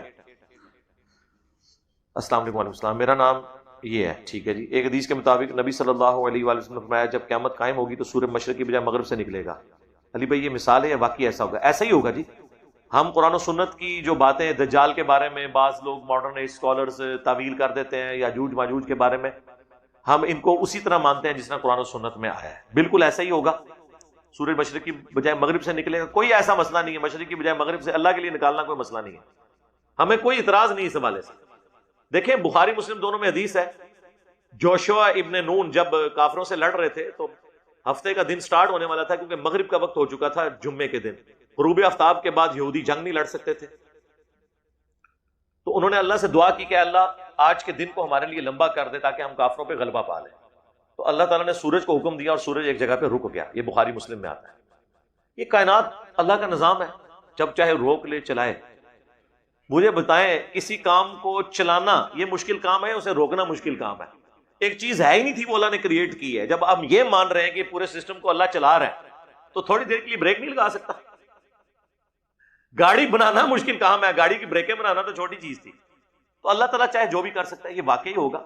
اور یہ ظاہر ہے ود رسپیکٹ ٹو زمین ہے، اور سائنٹسٹ بھی اس کے بارے میں بات کرتے ہیں کہ زمین کی جو سپیڈ ہے اس میں اگر یہ ویریشن اس لیول تک، زلزلے سے آپ کو پتا ہے اس کا وہ 24.5 کا اینگل بھی 23.5 کا آلموسٹ اینگل ہے، جو جس کے اوپر ٹلٹ ہے، جس کے سے موسم بدلتے ہیں، وہ زلزلوں کی وجہ سے کئی بار ڈسٹرب بھی ہوا ہے. اور اگر اس کی اورینٹیشن جو ہے اگر رک کے ریورس ہو جاتی ہے تو سورج مغرب سے نکل آئے گا وقتی طور. اور اللہ تعالیٰ تو کچھ بھی کر سکتا ہے، اللہ تعالیٰ کے لیے تو کوئی مسئلہ نہیں. السلام علیکم وعلیکم السلام. علامہ صاحب میں کوئی علامہ جامع نہیں، ایک شخص کو آپ کے ریسرچ پیپر امیر معاویہ رضی اللہ عنہ کے سود والی حدیث سنائی. اس نے کہا کہ مرزا نے جھوٹ بولا ہے، یہ حدیثیں ضعیف ہیں. جی مسلم شریف میں لکھی ہوئی ہیں، اگر مسلم شریف کو آپ نے ضعیف ماننا ہے تو ٹھیک ہے، آپ منکرین حدیث ہو کے پرویزی ہو جائیں، میرے ساتھ کیا لینا. میں تو مسلمانوں کو دعوت دے رہا ہوں نا جو قرآن و سنت کو مانتے ہیں.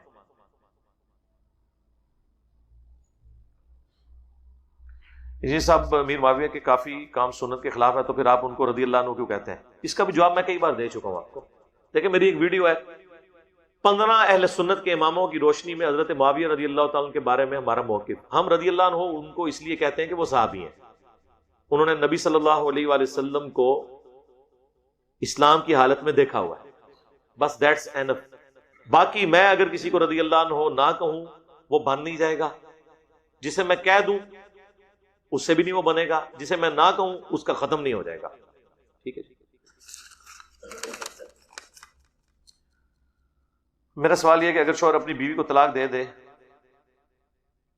سائن کرنے سے انکار کر دے، اور ان پیپروں پر بیوی سائن کرنے سے انکار کر دے، طلاق بیوی کا سائن کرنے کی کیا اہمیت ہے؟ اگر آپ نے 3 طلاقیں دے دی تو ختم ہو گئے، بیوی کا تو اختیار ہی نہیں ہے، بیوی تو خلا لیتی ہے۔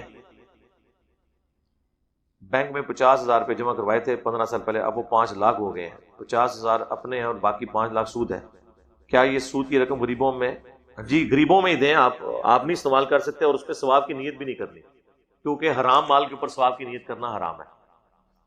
کل اسلامی جمعیت طلبہ جیلم کی تنظیمی کمیٹی کی شب بیداری میں اسلامی نظام نافذ کرنے کے لیے تقریباً 3 گھنٹے مناظرہ ہوا، دوستانہ مناظرہ،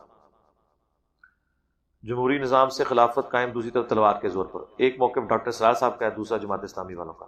ڈاکٹر سرار صاحب کا بھی اس طرح کا موقف نہیں ہے جس طرح آپ بیان کر رہے ہیں، میرا موقف درمیان میں ہی ہے جی۔ میں تو اس مسئلے میں جماعت اسلامی کے موقف کے ساتھ ہوں کہ ہمیں سسٹم کے اندر رہتے ہوئے معاملات کو لے کے چلنا چاہیے، تلوار کے زور پہ کچھ نہیں ہونا میرے بھائی۔ یہ پرانا زمانہ تھا جس میں آپ بادشاہ کو قتل کر کے تخت پہ بیٹھ جاتے تھے، آپ کو اگلا بادشاہ مقرر کر دیا جاتا تھا۔ اب پارٹیوں کی حکومت ہوتی ہے، ان پارٹیوں کے پیچھے کروڑوں ووٹرز کی حکومت ہوتی ہے۔ آپ دیکھیں پچھلی حکومت میں پرائم منسٹر کو فارغ کیا گیا تو یہ تو نہیں ہوا کہ پی ٹی آئی کی حکومت آ گئی تھی، انہوں نے دوسرا پرائم منسٹر اپنا نامزد کر دیا تھا۔ تو اس طریقے سے کچھ بھی نہیں ہونا۔ اور یہ جو خطرناک کھیل کوئی کھیل رہے ہیں جی، اتنے بندے ہو جائیں گے ہم اسلام آباد پہ چڑھ دوڑیں گے، آپ کیا کر سکتے ہیں اسلام آباد پہ چڑھ دوڑ کے؟ کچھ بھی نہیں کر سکتے۔ تو آپ رائے عامہ کو ہموار کریں اور پبلکلی لوگوں کی تطہیر کریں۔ اور میں تو خلافت کے بارے سے تو میری ویڈیوز پہلے بھی آ چکی ہیں، جو قوم نماز ہی نہیں پڑھتی ہے اس کے اوپر خلافت کیا قائم کرنی ہے؟ پہلے ان کو مسلمان تو کریں نماز پڑھا کے۔ لوگ کہتے ہیں مکی دور میں، مکی دور سے بھی ہم پیچھے ہیں، مکی دور میں پھر بھی تو پتا تھا یہ کافر ہے یہ مسلمان ہے، اب تو مسلمان نماز نہیں پڑھتا، تو یہ مکی دور سے بھی پیچھے کا کوئی دور ہے۔ انہیں صاحب سے ایک شکوہ ہے کہ آپ جو مفتی صاحب سے ملاقات نہیں کی، آپ اس عمل سے 2 ٹکے یار میں اس کے اوپر جواب دے تو مفتی صاحب سے ملاقات کے حوالے سے کیا میری ویڈیو آ چکی ہے۔ آپ نے اپنے ایک ریسرچ پیپر میں حضرت علی کی فضیلت والے حصے میں ایک حدیث آدھی بیان کی تھی آؤٹ آف کانٹیکسٹ، اس کا بھی جواب میں دے چکا ہوں۔ وہ آدھی حدیث نہیں تھی، حدیث پوری تھی۔ اس کے بعد ایک تابعی کا قول تھا اور تابعی کا قول مرسل ہے۔ ابراہیم نخعی نے کہا تھا کہ حضرت ابوبکر صدیق پہلی دفعہ ایمان لے کر آئے، وہ حدیث نہیں ہے بلکہ وہ تابعی کا قول ہے۔ اور امام مسلم نے مقدمے میں لکھا ہے کہ تابعی اگر بغیر سند کے کوئی بات بیان کرتا ہے تو وہ مردود ہے۔ حدیث یہ تھی کہ زید ابن ارقم نے کہا کہ سب سے پہلے جو مسلمان ہوئے وہ حضرت علی تھے، تو اس کے ساتھ وہ راوی حدیث کہتا ہے، جبکہ ابراہیم نخعی کہتا تھا کہ سب سے پہلے جو مسلمان ہوئے وہ حضرت ابوبکر تھے۔ تو ابراہیم نخعی 50 ہجری میں پیدا ہوا ہے، حضرت ابوبکر فوت ہوئے ہیں 13 ہجری میں۔ جو شخص حضرت ابوبکر کی فوت ہونے کے 37 سال کے بعد پیدا ہو رہا ہے، وہ کس نے کہہ رہا ہے کہ حضرت ابوبکر پہلے ایمان لے کر آئے؟ اور زید ابن ارقم جو ہے وہ سابقون الاولون میں سے ہیں، وہ کہہ رہے ہیں کہ حضرت علی پہلے ایمان لے کر آئے، تو وہ حدیث ہے ہی نہیں ہے۔ دیکھیں نا چھتر پھروا لیا انہوں نے اپنی، کہہ رہے ہیں حدیث آدھی لکھی ہے، وہ حدیث ہے ہی نہیں ہے۔ علی بھائی میں نے کچھ علماء کی رائے سنی ہے کہ جمل صفین میں تو معلومات سیٹل ہو گئے، لیکن کچھ نامعلوم افراد نے رات کے وقت، اور کہانیاں پرانیاں گلاں ہو گئی ہیں یار، ہوں بھی کہتے ہو رات کے وقت، ٹھیک ہے دن دیہڑے کام پایا ہے انہوں نے۔ علی بھائی آپ جاب بھی کرتے ہیں ماشاءاللہ، خاندانی نظام بھی چلا رہے ہیں، اکیڈمی میں جو آپ لیکچر، آپ کے لیکچر کی تیاری کیسے کرتے ہیں؟ میرے بھائی ہمارا اوڑھنا بچھونا یہ ہے میرے بھائی، جب ایک بندہ اپنی میٹرک لائف سے لے کے ابھی تک کتابیں پڑھتا ہو اور باقی فضولیات میں نہ پڑھتا ہو تو یہ تو کوئی اتنا مشکل کام نہیں، آپ بھی کر سکتے ہیں، آپ کو تو ضرورت ہی نہیں، آپ ویڈیوز دیکھیں۔ روزہ رکھ کر خوشی منانا عید بڑی اور چھوٹی عید پر، چھوٹی اور بڑی عید پہ تو روزے نہیں رکھے جا سکتے، لیکن بخاری مسلم میں حدیث ہے کہ 10 محرم کو حضرت موسیٰ علیہ السلام کو اللہ تعالیٰ نے نجات دی تھی فرعون سے، اس خوشی میں یہودی روزہ رکھتے تھے، تو پھر 10 محرم کا جو روزہ ہے وہ خوشی کے دن کا روزہ ہے نا۔ تو اگر 10 محرم کے دن کا روزہ نبی علیہ السلام نے مشروع فرمایا، پہلے تو فرض تھا، جب رمضان کے روزے فرض ہوئے تو پھر وہ سنت رہ گیا، بخاری مسلم میں آتا ہے، 50 کے قریب حدیث ہیں آلموسٹ۔ تو عید کے دن روزہ رکھا جا سکتا ہے بشرطے کہ وہ 10 محرم کے اعتبار سے ایک معاملہ لے کے چلا جا رہا ہو، اس اعتبار سے. باقی جو عید الفطر اور عید الاضحیٰ ہے اس کے بارے میں تو حدیث موجود ہے بخاری مسلم میں کہ روزہ رکھنے سے نبی علیہ السلام نے منع فرمایا. تو 12 ربیع الاول کو اگر کوئی عید سمجھ کے روزہ رکھتا ہے اور ان کو یہ نہ آپ کہیں کہ عید ہے تو روزہ نہیں ہوگا، وہ پھر آپ کو 10 محرم کی مثال دے دیں گے، تو یہ آپ لیم ایکسکیوزز رکھتے ہیں. آپ ان کو یہ بتائیں کہ 12 ربیع الاول کا روزہ ثابت نہیں، منڈے کا روزہ ثابت ہے. علمی باتیں کریں، جذباتی ڈاکٹرن چھوڑ دیں. آپ دیکھیں اہل حدیث اپنے آپ کو بڑا بڑا علمی سمجھتے تھے نا، ہمارے ساتھ وہ وہی سلوک کر رہے ہیں جو بریلوی ان کے ساتھ کیا کرتے تھے. جذباتی باتیں کر رہے ہیں، علمی باتیں کر رہے ہیں. بریلوی دیوبندیوں پہ ہمیں کوئی دکھ نہیں ہوتا جب وہ جذباتی باتیں کرتے ہیں، ان کا تو پورا دین ہی جذبات کے اوپر کھڑا ہے. لیکن جب اہل حدیث بھی یہ باتیں کرنا شروع کر دیں، وہ سعودیہ کے ایک لال رومال والے مولانا کہہ رہے تھے دیکھیں جی آپ کے گھر میں اگر لڑائی ہو جائے چچا کی تایا کے ساتھ تو چھوٹوں کا کام نہیں بولا جائے. تو اگر حضرت علی کی حضرت معاویہ سے لڑائی ہوئی ہے تو ہمارا کام نہیں بولا جائے. یہ اب قرآن حدیث ہے. تو پھر تو کل کو آپ کو بریلوی یہ کہیں گے کہ حضرت آدم کو اللہ نے نکالا تھا تو آڈا مامے کو کیا لینا دینا ہے کہ تسی آگے کہتے ہو آدم کو غلطی ہوئی تو اسی جنت نکالے گے. اللہ اور آدم کا معاملہ ہے. یعنی حضرت معاویہ حضرت آدم کے مقابلے پہ کیا ہے. دوسری بات، ہم جو کچھ یہ بیان کر رہے ہیں اپنی طرف سے کر رہے ہیں، یا نبی علیہ السلام نے فرمایا کہ مار کو باغی جماعت قتل کرے گی، یا نبی علیہ السلام نے فرمایا کہ میری ایک بیوی پہ ہوب کے کتے بھونکیں گے. جب کوئی بات رسول اللہ کے ریفرنس سے ہو رہی ہوتی ہے اور آپ کہتے ہیں کہ آپ یہ بات نہ کریں تو گویا کہ آپ انجینئر صاحب سے مخالفت نہیں کر رہے، آپ نبی علیہ السلام سے مخالفت کر رہے ہیں. اس لیے میں نے کہا آپ کو کہ میں نے مولوی پروف شیٹ رکھی ہوئی ہے سامنے یہ کتاب میں، ہم تک کوئی بات پہنچ ہی نہیں سکتی. جو چیز مارتے ہیں ریورس ہو کے آپ کو آ کے لگتی ہے. آپ دیکھ لیں اگر کوئی شخص جلدی میں اور صرف وضو کے فرض پورے کر لے، وضو کے فرض ہی قرآن میں آئے ہیں، سنتیں تو آپ کریں افضل ہے، ادروائز تو وہی چہرہ دونوں ہاتھ کونیوں سمیت اور سر کا مسا، اور پاؤں اگر صاف ہے تو پاؤں کا مسا، اگر پاؤں صاف نہیں ہے تو پاؤں کو دھوئیں، بس دیٹس آل. جو خوبیاں قرآن میں اللہ والوں کی آئی ہے 25 سالوں کی عمر میں نے ایسا کوئی ولی نہیں دیکھا. آپ کسی ولی کو دیکھنے کے بجائے خود ولی بننے کی کوشش کریں. وہ اس لیے نہیں آیا کہ آپ نے ولی تلاش کر رہے ہیں، ورنہ تو حضور حجۃ الوداع پہ کہتے ہیں کہ میں بزرگ چھوڑ کے جا رہا ہوں، حالانکہ آپ کے پاس تو ڈکلیئرڈ ولی اللہ تھے. آپ نے فرمایا قرآن اور سنت. غدیر خم پہ فرمایا قرآن اور میرے اہل بیت. اہل بیت کے ساتھ اس نے سلوک کرنا، قرآن کو پکڑ لینا. آپ ولی اللہ کو چھوڑیں، قرآن آپ کے پاس موجود ہے، سنت آپ کے پاس موجود ہے، آپ خود اللہ کے ولی ہیں. ہر کامل الایمان مسلم اور مومن اللہ کا ولی ہے. سورہ البقرہ کی آیت نمبر 256 میں اللہ نے فرمایا کہ شیطان کے اولیاء ہوتے ہیں اور رحمان کے اولیاء ہوتے ہیں. شیطان کے اولیاء کافر ہیں اور جو اہل ایمان ہیں وہ اللہ کے اولیاء ہیں. علی بھائی میرے ایک بہت ہی عزیز اور پیارے دوست کچھ دن پہلے انتقال ہو گئے ہیں، میں ان کی مدد کے لیے صدقہ جاریہ کرنا چاہتا ہوں. درس کے اختتام پر دعا کر لیں. صدقہ آپ ان کی طرف سے کر سکتے ہیں، غریبوں کو کھانا کھلائیں، اور دعا تو میں سارے مردوں کے لیے روزانہ کرتا ہوں، درس کے اینڈ پہ بھی ہو جائے گی.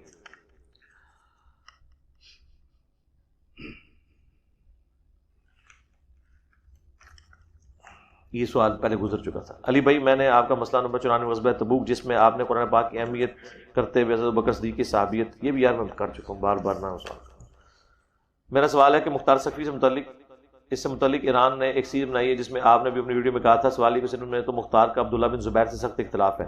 دیکھیں پولیٹیکل اختلاف تو ہے نا معاملات کے، وہ تھے اس میں عبداللہ بن زبیر کے بارے میں تھوڑا انہوں نے غلو کر کے ان کو بہت ہی برا دکھا دیا. باقی پولیٹیکلی تو دیکھیں جب بھی پولیٹیکل ایشوز آتے ہیں پھر عبداللہ بن زبیر کا مختار سقفی سے تو چھوڑ دیں. جنگ جمل میں سب سے زیادہ کردار اگر کسی کا تھا نا مولا علی کے خلاف تو عبداللہ بن زبیر تھے. تو ہم ان کو تو صحیح نہیں سمجھتے اس مسئلے میں.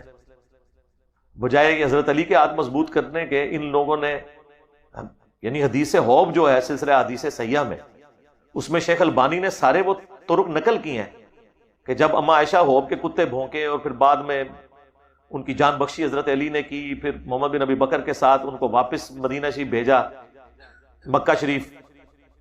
تو عبداللہ بن عمر بعد میں ملنے آئے تو عبداللہ بن عمر نے اما عائشہ نے کہا کہ عبداللہ تو نے مجھے کیوں نہیں روکا جب میں جا رہی تھی جمل کے لیے. انہوں نے کہا اماں تیرے پہ تیرا جو وہ بھانجا ہے نا عبداللہ بن زبیر، اس کی رائے اتنی غالب ہوئی تھی، میں اگر تجھے روکتا بھی تو تو نے رکنا تو کوئی نہیں تھا. وہ ایسا مطلب سوار ہوئے تھے عبداللہ بن زبیر اما عائشہ کے اصحاب کے اوپر، ظاہر بھانجے بھی تھے اس وقت، تو بہلا بھسلا کے اس طرح لے گئے کہ بھئی ہم صلح کے لیے آپ کو لے کے جا رہے ہیں، لیکن وہ بیسیکلی فرنٹ مین کے طور پہ اما عائشہ کو یوز کرنا چاہتے تھے. حالانکہ محمد بن ابی بکر جو ان کے بھائی تھے وہ ان کو سمجھاتے بھی رہے اما عائشہ کو، وہ حضرت علی کے ساتھ تھے. تو لہذا انسان ہے، انسان سے غلطی ہو سکتی ہے. تو مختار سقفی والے معاملے کو تو چھوڑ دیں، عبداللہ ابن زبیر نے جو حضرت علی کے ساتھ کیا ہے، ایک خلیفہ راشد کی بیعت نہیں کی، الٹا ان کے خلاف بغاوت کی ہے، وہ تو ان کی زندگی میں جو آپ کے نزدیک اجتہادی خطائیں ہیں ان میں سب سے بڑی خطا تو وہ ہے. ارے بھائی اسلامک انسٹرومنٹ یہ کیا لکھا ہے؟ فائنینشیل لکھا ہے، ریسرچ کرنی ہے، حدیث کتاب فالو کیا جائے، کیونکہ ہمارے علماء آپ کسی دوسرے بینک سے گاڑی لے سکتے ہیں، وہ سود حرام. یہ اسلامک بینکنگ کے اوپر میرے ویڈیو دیکھ لیں. اسلامک بینکنگ وہ ہے جو منی اگینسٹ گڈز ہو، جو پیسے کے بدلے پیسہ ہوگا وہ منع ہے. اب عام جو بینک ہیں وہ گاڑی دیتے ہیں، وہ منی اگینسٹ گڈز ہی ہوتا ہے، لیکن عام بینکوں سے ہم گاڑی لینے کو اس لیے منع کرتے ہیں کہ عام بینک سودی کام کر رہا ہے. ان کا یہ والا کام تو سودی نہیں ہے، لیکن اس کا بھی ایک پورشن بن جاتا ہے جب آپ کو پینلٹی ڈالتے ہیں یا باقی چیزیں. لیکن یہ اسلامک بھی کر لیں اپنے آپ کو، تب بھی چونکہ ان کا اوور آل کاروبار سودی ہے، اس میں ایک جز اسلامی ہونے سے ہم ان کو سرٹیفکیٹ نہیں دے سکتے. اسلامک بینک والوں سے ہی لیں.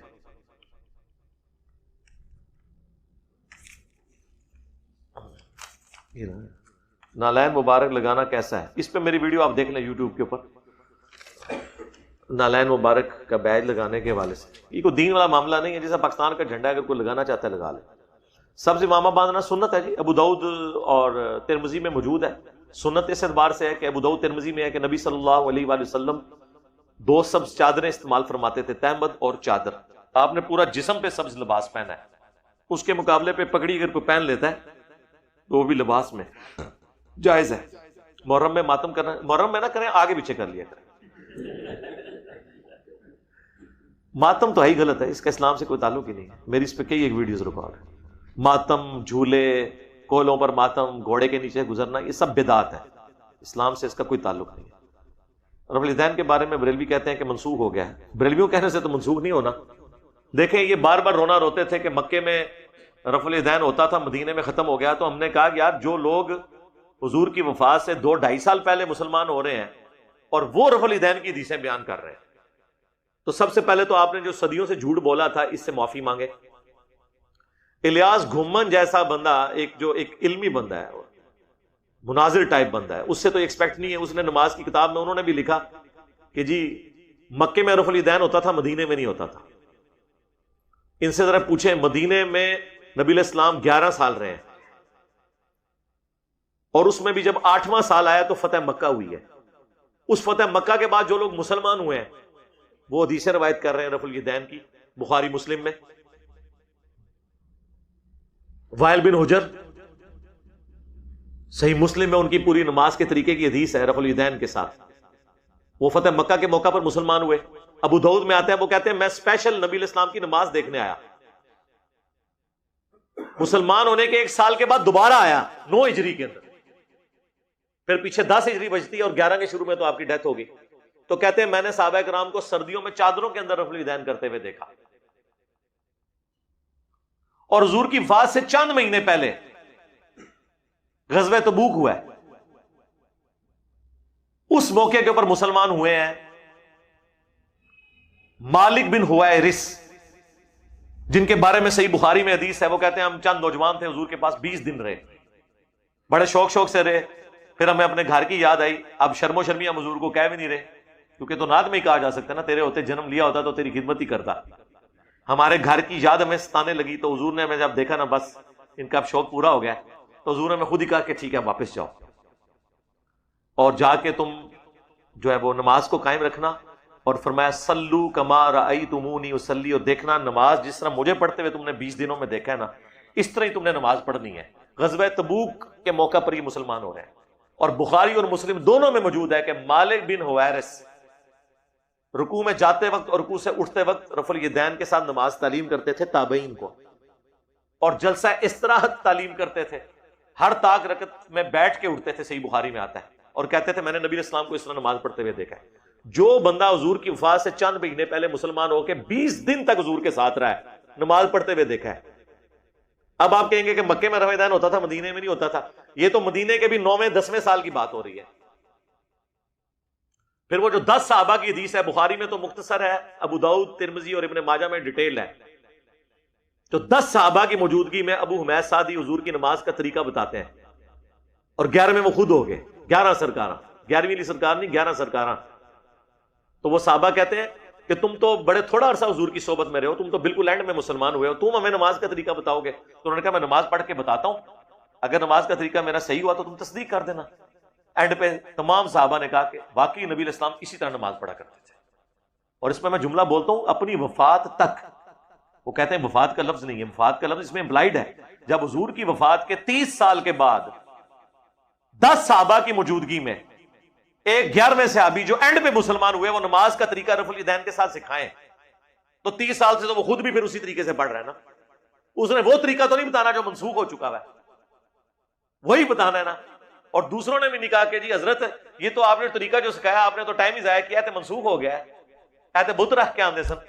اب وہ بتوں والی بات سے بھی منکر ہو گئے ہیں, کہتے ہیں جی ہم نے تو کبھی نہیں کہا. مزے بھی لیتے رہے اس جھوٹ کے, آج جب جھوٹ پکڑا گیا تو کہتے ہیں جی ہم نے تو کبھی نہیں کہا. آپ ابھی پاکستانی ریاست اور ریاستی اداروں کی تعریف کر رہے تھے, قرآن مجید میں رسول اللہ صلی اللہ علیہ وسلم کی تعلیمات کی روشنی میں ایکسپلین کریں کہ پاکستانی ریاست ادارے کیا ہیں, کیا ان کے رول مسلمانوں جیسے ہیں؟ پاکستانی اداروں کے رول تو بعد میں ہم دیکھیں گے. پاکستانی عوام کیا وہ والی مسلمان عوام ہے جو اسلامی ریاست میں مسلمان عوام کو ہونا چاہیے؟ تو آپ اسلامی ریاست کیوں ڈیمانڈ کرتے ہیں؟ میرا یہی تو بنیادی اختلاف ہے. اسلامی ریاست ہوتی ہے مسلمانوں کے اوپر, عملاً کافروں کے اوپر نہیں. سورہ روم میں اللہ تعالیٰ فرمایا وَأَقِيمُوا الصَّلَاةَ وَلَا تَكُونُوا مِنَ الْمُشْرِكِينَ, اور نماز کو قائم کرنا اور مشرکوں میں سے نہ ہو جانا. یہ جو نماز نہیں پڑھتا عملاً مشرک ہے. تو پاکستانی عوام کیا اسلام کے اس بنیادی فرض پہ عمل کر کے نماز پڑھ رہی ہے؟ صحیح مسلم کی حدیث ہے بندے کے کفر اور اسلام کے درمیان فرق نماز ہے. تو صرف شناختی کارڈ میں 20 کروڑ مسلمان ہونے سے یہاں سے 20 کروڑ ہو گئے, 20 لاکھ بھی نہ کاٹ سکتے. 20 کروڑ تو بڑی بڑی گل ہے. پھر میں حالت گل نہیں کر رہا کہ جڑا 20 لاکھ کٹو گے وہ سنت کے مطابق بھی نماز پڑھ رہے ہیں کہ نہیں, اور اس کا اسلام کیا صرف نماز تک ہے یا باقی معاملات میں بھی وہ مسلمان ہے؟ تو یہ ساری چیزیں جب طے ہوں گی تو پھر ریاست. اچھا ریاست سے آپ نے نکالنا کیا ہے؟ یہ چاہتے ہیں جی ریاست اسلامی سزائیں نافذ کر دیں. کس کے اوپر؟ ان لوگوں کے اوپر جو نماز نہیں پڑھتے. نہ, جو نماز نہیں پڑھتا اس کے اوپر اسلامی سزائیں کیوں نافذ کرنی ہے؟ وہ تو نماز ہی نہیں پڑھتا. ایک بھائی میرے پاس آئے, انہوں نے کہا جی وہ میرا بھائی گانے سنتا ہے, تو آپ ایک ویڈیو ریکارڈ کرا دیں, گانے سننا حرام ہے. میں نے کہا نماز پڑھتا, کہتا ہے اس نے نماز تو کبھی جمعے کی نہیں پڑھی. تو میں نے کہا سننے تو اسے گانے, گانے چھڑوا کے کیا کرنا ہے؟ وہ اس سے بڑا جرم کر رہا ہے, کرن دو, ٹینڈ تے کھیڑو. ایک دوست بینکر نے مجھے آفر دی ہے کہ اس کے کسی کلائنٹ کو باہر جانے کے لیے بینک سٹیٹمنٹ کی ضرورت ہے, اگر ایک خاص مدت کے لیے اس کے اکاؤنٹ میں رکھ دوں تو مجھے ایڈوانس میں 6%. کڈے بھولے بن کے میرے من بجلے آ رہے ہیں فراڈ کر کے. صحیح مسلم کے اندر حدیث ہے گناہ وہ جو تیرے دل میں کھٹکے اور تو اس بات سے ڈرے کہ کہیں لوگوں کو نہ پتہ چل جائے. جامعہ ترمذی میں حدیث ہے, حسن ابن علی کہتے ہیں مجھے نبی علیہ السلام نے یہ نصیحت کی تھی کہ بیٹا جو چیز تمہیں شک میں ڈال دے اسے چھوڑ دینا. سچائی اطمینان عطا کرتی ہے اور جھوٹ بے سکونی دیتا ہے. تو یہ آپ کو پتہ ہے. آپ ماشاءاللہ اتنے بڑے عالم ہیں, عالم میں کہہ رہا, میں تو جاہل آدمی ہوں, میرے پاس کوئی ڈگری نہیں. سب کچھ جاننے کے باوجود آپ امیر معاویہ کو رضی اللہ عنہ کس دل سے اور سوچ کے تحت کرتے کہتے ہیں یار بڑی بار جواب دے چکا ہوں, چھڑ دو یار. دل پہ پتھر رکھ کے کہتے ہیں, ہمیں پتہ ہے. لیکن کیا کریں, شرعی احکام کئی چیزیں انسان کو ہضم نہیں ہو رہی ہوتی ہیں, لیکن کچھ شرعی حکمتیں ہوتی ہیں, کچھ دین کے تقاضے ہوتے ہیں. میں نے اپنی ویڈیوز میں کئی بار بولا ہے کہ وہ شرعی تقاضے جن کا لحاظ حضرت معاویہ رضی اللہ تعالیٰ عنہ نے اپنے دور ملوکیت میں نہیں رکھا, ان میں سے کئی باتیں جن کا ہمیں لحاظ ہوتا ہے. ان میں سے ایک یہ ہے کہ جس نے حضور کو اسلام کی حالت میں دیکھ کے کلمہ پڑھا ہے, ہم اس کی صحابیت کا احترام کرتے ہوئے اس کے لیے دعائے خیر کرتے ہیں. علی بھائی حضرت ام حبیبہ ہجرت حبشہ میں اگر شامل تھی تو ہجرت کرنے والے وہ لوگ جو اہل مکہ کے مظالم سے تنگ آئے ہوئے تھے, مگر ام المؤمنین تو سردار کی بیٹی تھی, ان پر ظلم کرنے والے کون سے لوگ تھے؟ یار وہ ام المومنین کا صرف مسئلہ نہیں تھا، ان کا خامند بھی تھا نا عبید اللہ، اس پہ بھی تو ظلم ہوتے تھے نا، تو خامند اکیلا تو نہیں جا سکتا تھا اپنی بیوی کو چھوڑ کے۔ پھر ہجرت مدینہ، ہجرت حبشہ جو ہے وہ نبی علیہ السلام نے جو اپنی اتنی محنت سے جماعت بنائی تھی، وہ پوری جماعت کو آپ نے بچانا تھا نا۔ یہ تو نہیں ہے کہ ایک خامند ہجرت کر جائے وہاں پہ، یہ لازم بات ہے کہ وہ خبیث وہاں پہ جا کے کافر ہو گیا، ام حبیبہ کا شوہر کافر ہو گیا، عیسائی ہو گیا۔ ان لوگوں نے تو پتہ نہیں کیا کوئی بنایا، وہ صحابی نہیں تھا؟ المستدرک الحاکم میں پورا چیپٹر موجود ہے، وہ وہاں جا کے عیسائی ہو گیا اور مرتے دم تک عیسائی رہا، صحابی تھا، مرتد ہو گیا حضور کی زندگی میں۔ کہتے نہیں جب مرتد ہو گیا تو صحابی نہیں رہا، ہم تو یہ نہیں کہہ رہے بعد میں، پہلے کیا تھا، بات تو پہلے کی ہو رہی ہے۔ اسی طرح نبی علیہ السلام کی زندگی تک جو لوگ کلمہ گو تھے، اور بخاری مسلم میں آتا ہے کہ حضرت ابوبکر کے دور میں قبائل مرتد ہو گئے، جو قبائل حضرت ابوبکر کے دور میں مرتد ہوئے وہ حضور کے زمانے میں کیا تھے؟ صحابی، جو انہوں نے ڈیفینیشن کی ہے، جس نے ایک بار بھی دیکھ لیا، بات جو مرضی کرتا رہے، نہیں، صحابی کی ڈیفینیشن کچھ اور ہے۔ ایک مشکلات والی چیزوں میں سے ہے کہ صحابی کون ہے۔ صحابی کا مطلب صحبت ہے، صحبت کر کے اپنے اوپر۔ اب کئی ایک اصحاب ہیں جو مطلب ان کا ظاہری اسلام بھی سلامت رہا مرتے دم تک، لیکن ہمارے محدثین ان پہ بہت جرح کرتے ہیں۔ بسر بن ابی ارطاہ، جس نے وہ بچے بھی قتل کیے جن کے نام علی کے نام پہ ہوتے تھے۔ اب آپ اسماء الرجال کی کتابیں اٹھائیں، ابن حجر اسقلانی، باقی محدثین، وہ کہتے ہیں بس اس نے کلمہ پڑھا ہے، باقی تو اس میں ایک رتی بھی صحابہ والی نہیں تھی، وہ تو رضی اللہ عنہ بھی نہیں لکھتے۔ حالانکہ بسر بن ابی ارطاہ وہ بندہ ہے جس نے حدیث روایت کی ہے مسند احمد اور المستدرک للحاکم کی، اللہم احسن عاقبتنا فی الامور کلھا واجرنا من خزی الدنیا وعذاب الاخرہ۔ یہ دعا روایت کی ہے بسر بن ابی ارطاہ نے، لیکن خود اس دعا کے بالکل الٹ چلے، دنیا میں بھی ذلت کمائی۔ پھر ولید بن عقبہ جو شراب پی کے جس نے کوفے کے اندر نماز پڑھا دی تھی، صحیح مسلم میں آتا ہے، اس کے بارے میں تو قرآن میں آیا کہ اگر کوئی فاسق خبر لے کے آئے تو تحقیق کر لیا کرو۔ یہ کتنے مسلمانوں کو مروانے لگا تھا، صحابی ہے، لیکن وہ والا صحابی ہے جو آپ نے صحابی بنایا ہوا، اس طریقے سے نہیں کوئی بن جاتا، ایک ٹیکنیکل چیز ہے۔ آپ نے تقریباً تمام مسائل ریکارڈ کرائے، لیکن مجھے آپ کو مسئلہ علم حدیث پر نہیں ملا۔ مسئلہ علم حدیث میں میری بہت سارے، آپ لکھیں انٹروڈکشن آف حدیث، میں نے تفصیلی ریکارڈنگ کروا دی ہے۔ اب میں نے آپ کو ویل انوینٹ کر کے نہیں بتانا، یعنی ایک جو انجینئر ہے اس کا کام یہ ہے کہ وہ آپ کو یہ بتائے کہ گاڑی اس طرح بنی ہوتی ہے، گاڑی میں یہ پرزے ہوتے ہیں۔ اگر آپ مجھے یہ کہیں کہ یہ گاڑی کا جو ٹائر ہے یہ جس ربڑ سے بنتا ہے، اس ربڑ پلانٹ کا بیج کس جگہ سے ملتا ہے، تو میں اسے کیا کہوں گا، یار تو بیج لے کے مطلب تو اپنا ربڑ اگا کے پھر تو ایک ٹائر ہی بنائے گا پوری زندگی۔ اسی طریقے سے بخاری مسلم لکھی جا چکی، احادیث کی کتابیں مرتب ہو گئیں، پوری دنیا میں اہل سنت کا کم از کم ان کتابوں پر اتفاق ہے۔ اب آگے چلیں اس میں سے، اب آپ یہ سمجھیں اس کے اندر جو کچھ لکھا ہوا ہے وہ کیا ہے، قرآن کیسے تدوین ہوئی قرآن کی، یہ ایک انٹرسٹ تو ہو سکتا ہے کہ نبی علیہ السلام کی وحی کون لکھتا تھا، وہ سیاہی کہاں سے آتی تھی، وہ پتے کہاں سے توڑے جاتے تھے، وہ چمڑا کہاں سے آتا تھا، پھر حضور نے فلاں آیت کس موقع پر لکھوائی، یہ ایک انٹرسٹ کی چیزیں، لیکن اس سے قرآن کی تعلیمات کے ساتھ کوئی لینا دینا نہیں ہے۔ اینڈ رزلٹ یہ ہے کہ دو گتوں کے درمیان جو قرآن میں لکھا ہے آپ نے اس پہ عمل کرنا ہے۔ اسی طریقے سے جو حدیث کی کتابوں میں لکھا گیا، اب آپ نے اس کے آگے سمجھنا ہے اس کے اندر جو لکھا ہے وہ کیا ہے، تو وہ سارا ہم نے سمجھا دیا ہے۔ انٹروڈکشن آف حدیث، حدیث کسے کہتے ہیں، منکرین حدیث کے اعتراضات کے جوابات، حدیث کا لفظ کس کس چیز کے اوپر بولا جاتا ہے۔ عام آدمی تو سمجھتا ہے کہ صرف نبی علیہ السلام کا فرمان حدیث ہے، نہیں، صحابی کا قول بھی حدیث ہے، تابعی کا قول بھی حدیث ہے، تبع تابعی کا قول بھی حدیث کے لفظ سے ہی بولا جاتا ہے۔ ہاں وہ پھر کس میں، حدیث مرفوع جو نبی علیہ السلام تک جاتی ہے، حدیث موقوف جو صحابی تک جاتی ہے، اور پھر حدیث مقطوع جو اس سے نیچے آتی ہے۔ پھر اس میں دیکھا جاتا ہے کہ کس کی بات کس سے ٹکرا رہی ہے، کس کو آپ نے پرائورٹی دینی ہے۔ انٹروڈکشن آف حدیث میرا پورا لیکچر ہے جناب، میں کر چکا ہوں، آپ کو نہیں ملا تو آپ لکھے تو صحیح نا۔ ہمارے ایک دوست کے بیٹے کا نام مروان ہے، اس پر مشورہ دیں، تبدیل کر دیں جی، کیوں نہ کریں تبدیل، کیا مسئلہ، یہ کون سا ایسا نام ہے؟ وہ تو عمران خان صاحب کے پی ٹی اے والوں نے ایک ان کے حق میں جو ہے نا وہ ترانہ بھی بنایا تھا جس میں انہوں نے مروان کا لفظ بھی یوز کیا تھا عمران خان صاحب کے مخالفین کے لیے. تو یہ تو نٹوریس ورڈ ہے آج کے دور میں، آپ نہ اس کو یوز کریں، کوئی اور نام رکھتے ہیں اس کی جگہ. مروان ہے، عمار رکھ دیں نام، عمار رکھیں. لوگوں کو بتانا ہے کہ اب عمار بن یاسر کے نام کی بھی کانفرنس ہوگی، ورنہ کوئی امیر معاویہ کانفرنس جو ہے نا ہم اس کو سپورٹ نہیں کریں گے. عمار ابن یاسر کے نام کی کانفرنس ہوگی. وہ کھربوں عمار والا تو آپ نے کلپ دیکھ لیا.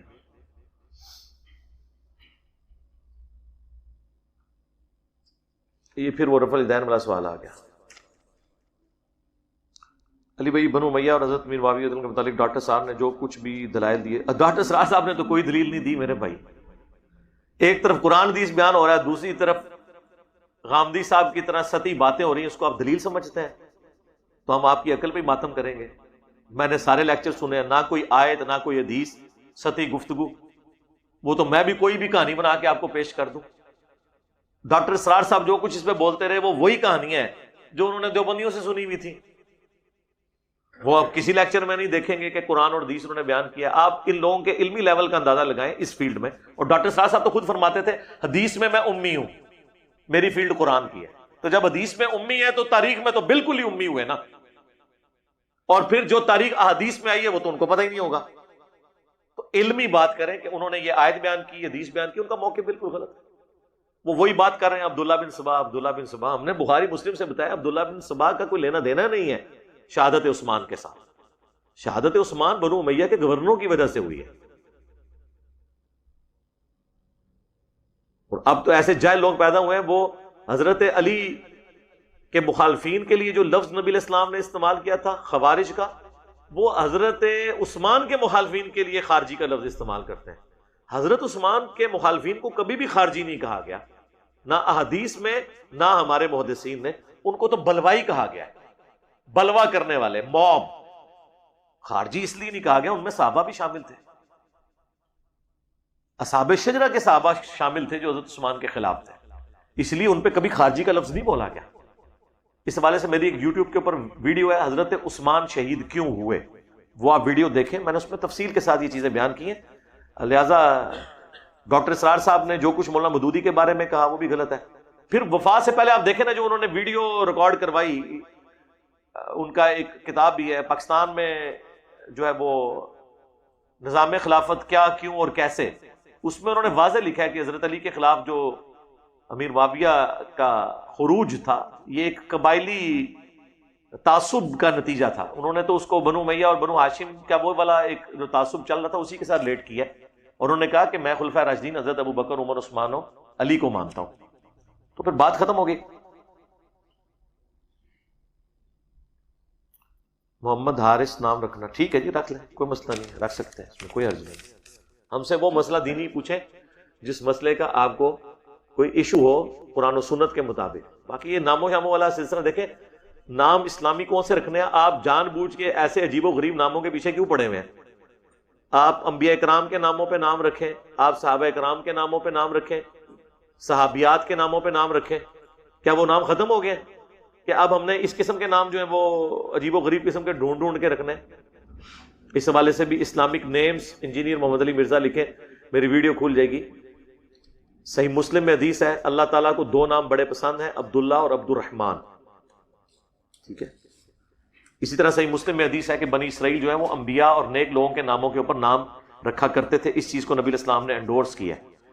تو اب صحابہ کرام جتنے بھی ہیں ان کے نام، صحابیات کے نام دیکھیں. عورتوں کے نام رکھنے ہیں تو قرآن میں ایک عورت کا نام آیا ہے سیدہ مریم. ایک ہی عورت ہے جس کا نام پورے قرآن میں آیا ہے، مریم نام ہے، وہ آپ رکھ سکتے ہیں. فاطمہ رکھیں، عائشہ رکھیں، حفصہ رکھیں. اتنے زیادہ نام ہے، اسلامک نام بہت زیادہ ہیں، وہ آپ کو مل جائیں گے. یہ جان بوجھ کے ایسے اوٹ پٹانگ نام ڈھونڈنا اور یہ کہنا کہ جی فلاں جو نام ہے وہ یہ تو پہلے ہمارے خاندان میں موجود ہے. دین واٹ یار، خاندان میں موجود ہے تو اس سے کیا فرق پڑتا ہے. حضرت علی علیہ السلام کے جو بیٹے تھے حسین، ان کے 3 بیٹوں کے نام علی ہیں. 3 بیٹوں کے نام علی ہیں، رکھا جا سکتا ہے. علی اکبر، علی اصغر، علی اوسط. ٹھیک ہے. تو نام آپ کوئی بھی رکھ لیں، نام بار بار ریپیٹ بھی ہو سکتے ہیں. نبی الاسلام کی بیٹی کا نام زینب ہے، حضرت علی نے اپنی بیٹی کا نام زینب رکھا. تو یہ کہنا جی ہمارے خاندان میں یہ پہلے ہی ہے، وہ پہلے کیا ہوتا ہے کہ دور دراز کسی نے رکھا ہوتا ہے، پہلے ہی ہے. پہلے تو تاں مسئلہ ہے نا کہ تو اپنی بیٹی کا نام پہلے رکھے ہوں، دوبارہ رکھے گا تو آواز دے گا تو ایک دی بجائے دو ہی بولے گی. کہانیاں تو جان بوجھ کے ایسے عجیب و غریب نام تلاش کرنا اور پھر ہمیں ازمائش میں ڈالنا جی ایدا مطلب دسو ادا مطلب دسو. پہلے تسی دسو ایک کتوں کڑیا تسی نام. ہاں میں کو دسنا تو تسی ہے. ٹھیک ہے. اس لیے یہ جو ہے نا طلاق کے بعد بچے کی کسٹڈی کے حوالے سے شرعی احکامات، یہ ایک مشکل ٹاپک ہے میرے بھائی. میرے اعتبار سے تو طلاق کے تک نوبت آنی نہیں چاہیے. اسلام کو تو یہ چیز پسند ہی نہیں ہے. اگر کبھی ایسی صورتحال ہو تو بچہ اگر بہت چھوٹا ہے تو قرآن کی روح سے تو بچے کی پرورش اس کی ماں کرے گی اور اس کا باپ اس کا نان و نفقہ بھی دے گا. ہاں جب بچے بڑے ہو جائیں تو وہ ملکیت باپ کی ہے. بچہ ماں کی ملکیت نہیں ہوتا، باپ کی. اور عموماً اسی طرح ہی ہوتا ہے. عدالتیں بھی at the end of the day کر دیتی ہیں. پھر دوسرا جب عورتیں دوسری شادی کر لیتی ہیں وہ ویسے ہی پہلے خامند کو مل جاتا ہے. لیکن اگر خامند نے خام خواہ عورت کو تکلیف دینے کے لیے بچہ لینا ہے اور خود بھی پرورش نہیں کرنی اور تیلی ماں کے حوالے سے کرنا ہے تو یہ تو بڑی زیادتی والی بات ہے. کیا ہم سورج چاند ستاروں سے مدد لے سکتے ہیں؟ یا کون سی مدد لینی ہے آپ نے؟ جی لے سکتے ہیں. قرآن میں آیا کہ ہم نے یہ ستارے اس لیے بنائے کہ اس سے تم سمت تلاش کرتے ہو. مدد ہم بھی لیتے ہیں جب کسی ایسی جگہ پہ ہوں ہمارے پاس ڈائریکشن آف قبلہ کا ہمیں پتہ نہ ہو تو ہم دب اکبر کو تلاش کرتے ہیں. اس کے اوپر کے دو جو ستارے ہیں ان کی سیدھ میں قطبی ستارہ ہوتا ہے. قطبی ستارہ اگر آپ اپنے رائٹ پہ لے لیں تو سب کانٹیننٹ میں آپ کا چہرہ آلموسٹ قبلہ رخ ہو جاتا ہے. یہ مدد لیں. سمندروں میں چل رہے ہیں تو ستاروں سے یہ والی مدد لیں. ستاروں سے اگر آپ نے کچھ ستاروں کی چالیں اور گردشیں اور وہ جادو اور ٹونے اور کہانیاں مراد رہے ہیں تو اس کا تو اسلام میں کوئی نہیں ہے. وہ صحیح مسلم میں حدیث ہے جس نے کسی نجومی سے مستقبل کا پتہ کروانے کے لیے کوئی ایفرٹ پٹ کی ہے تو 40 دن تک اللہ تعالیٰ اس کی نماز بھی قبول نہیں کرتا. ٹھیک ہے. یہ تو بڑا ایک کریٹیکل ایشو ہے اس حوالے سے. تو اس طرح کی مدد ہے. سورج سے تو ہم مدد لیتے ہیں. ہمارا پورے کا پورا نماز کی جو ٹائمنگ ہے وہ سورج کے اوپر ہے. اب تو یہ ٹائم ٹیبل بن گیا نا لیکن کیلکولیٹ تو سورج سے ہوئے ہیں. ٹیو لائٹ کا 18 ڈگری کا اینگل دیکھ کے وہ آپ کا فجر کا وقت طے ہوتا ہے. پھر غروب آفتاب، اسی طریقے سے ختم سحری، افطاری کا وقت، زہر کا وقت داخل ہونا، یہ سب کچھ کیلکولیشن سورج کے اعتبار سے ہے. یہ والی مدد تو لیں. باقی اگر آپ نے دوسری مدد لینی ہے تو وہ بخاری مسلم دونوں میں حدیث ہے. اس میں میری ویڈیوز بھی ریکارڈڈ موجود ہیں. نبی صلی اللہ علیہ وآلہ وسلم حدیبیہ کا موقع تھا. آپ نے فجر کی نماز پڑھائی اور اس کے بعد آپ نے صحابہ کی طرف متوجہ ہو کر کہا کہ جانتے ہو ابھی بھی تمہارے رب نے مجھ سے کیا فرمایا. خوش نصیبی کا لیول دیکھیں کہ تازہ تازہ اللہ کی طرف سے فرمان آیا ہے اور وہ کتنے خوش نصیب اصحاب ہیں جو حضور کے پاس موجود ہیں. تو صحابہ نے کہا اللہ اس کا رسول بہتر جانتے ہیں. آپ نے فرمایا تمہارے رب نے ابھی ابھی مجھے فرمایا ہے کہ لوگوں نے اس حال میں صبح کی ہے، بعض لوگوں نے، کہ وہ اللہ پر ایمان لائے اور انہوں نے طاغوت اور ستاروں کا کفر کیا، اور بعض لوگوں نے اس حال میں صبح کی ہے کہ وہ ستاروں پر اور طاغوت پر ایمان لائے ہیں اور اللہ کا کفر کیا ہے. پھر حضور نے اسے ایکسپلین کیا کہ جنہوں نے یہ کہا کہ یہ رات کو جو بارش ہے یہ اللہ کی وجہ سے ہوئی، وہ اللہ پر ایمان لائے اور ستاروں کا کفر کیا. اور جنہوں نے کہا کہ یہ ستاروں کی وجہ سے یہ سب کچھ ہوا، وہ ستاروں پر ایمان لائے اور اللہ کا کفر کیا. اس پہ میری بڑی ڈیٹیل ویڈیوز ریکارڈ ہیں. آپ لکھیں نا ستاروں کا علم، علم نجوم، ایک ایک حدیث ڈسپلے کر کے میں نے اس کو منطقی انجام تک اس مسئلے تک. یا علی مدد کہنا کیسا ہے؟ حضرت علی جب سامنے موجود ہوں تو آپ کہہ سکتے ہیں. مجھے آپ اس وقت یا علی مدد کہہ سکتے ہیں، لیکن جو فوت ہو چکا جو سامنے موجود نہیں ہے وہ تو آپ اس کو مدد کے لیے نہیں پکار سکتے. کچھ شیعہ دوست کہتے ہیں کہ حضرت امام حسن حسین جنت کے سردار ہیں تو نعوذ باللہ کہتے ہیں رسولوں سے بھی افضل ہوئے. نہیں، یہ آدھی بات پیش کر رہے ہیں نا آپ.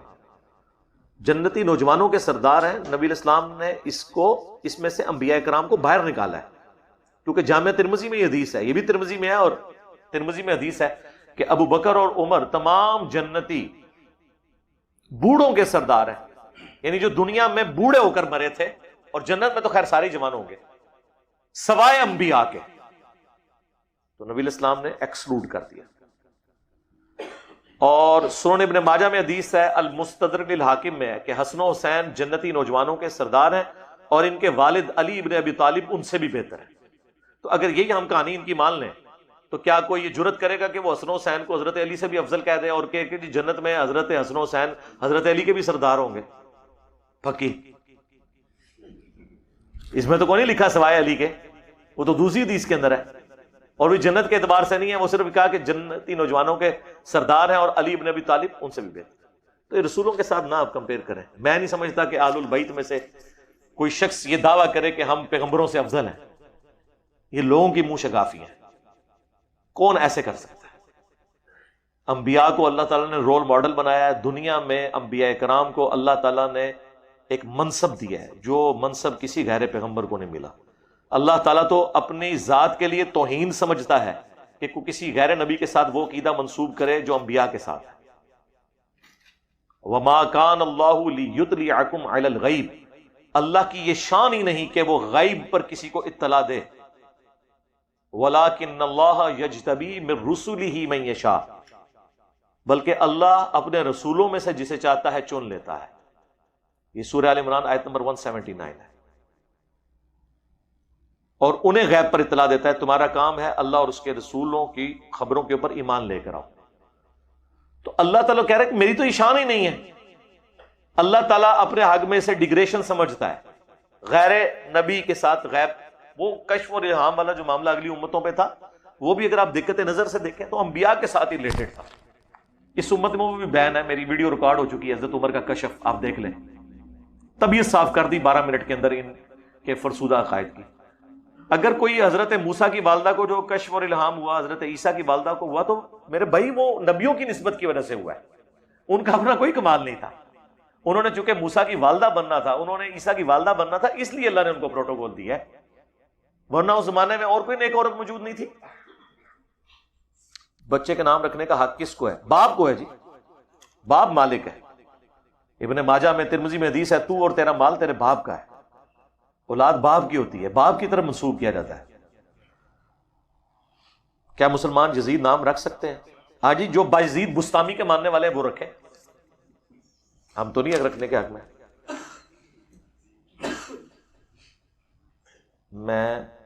الیکٹرانکس پہ کام کرتا ہوں۔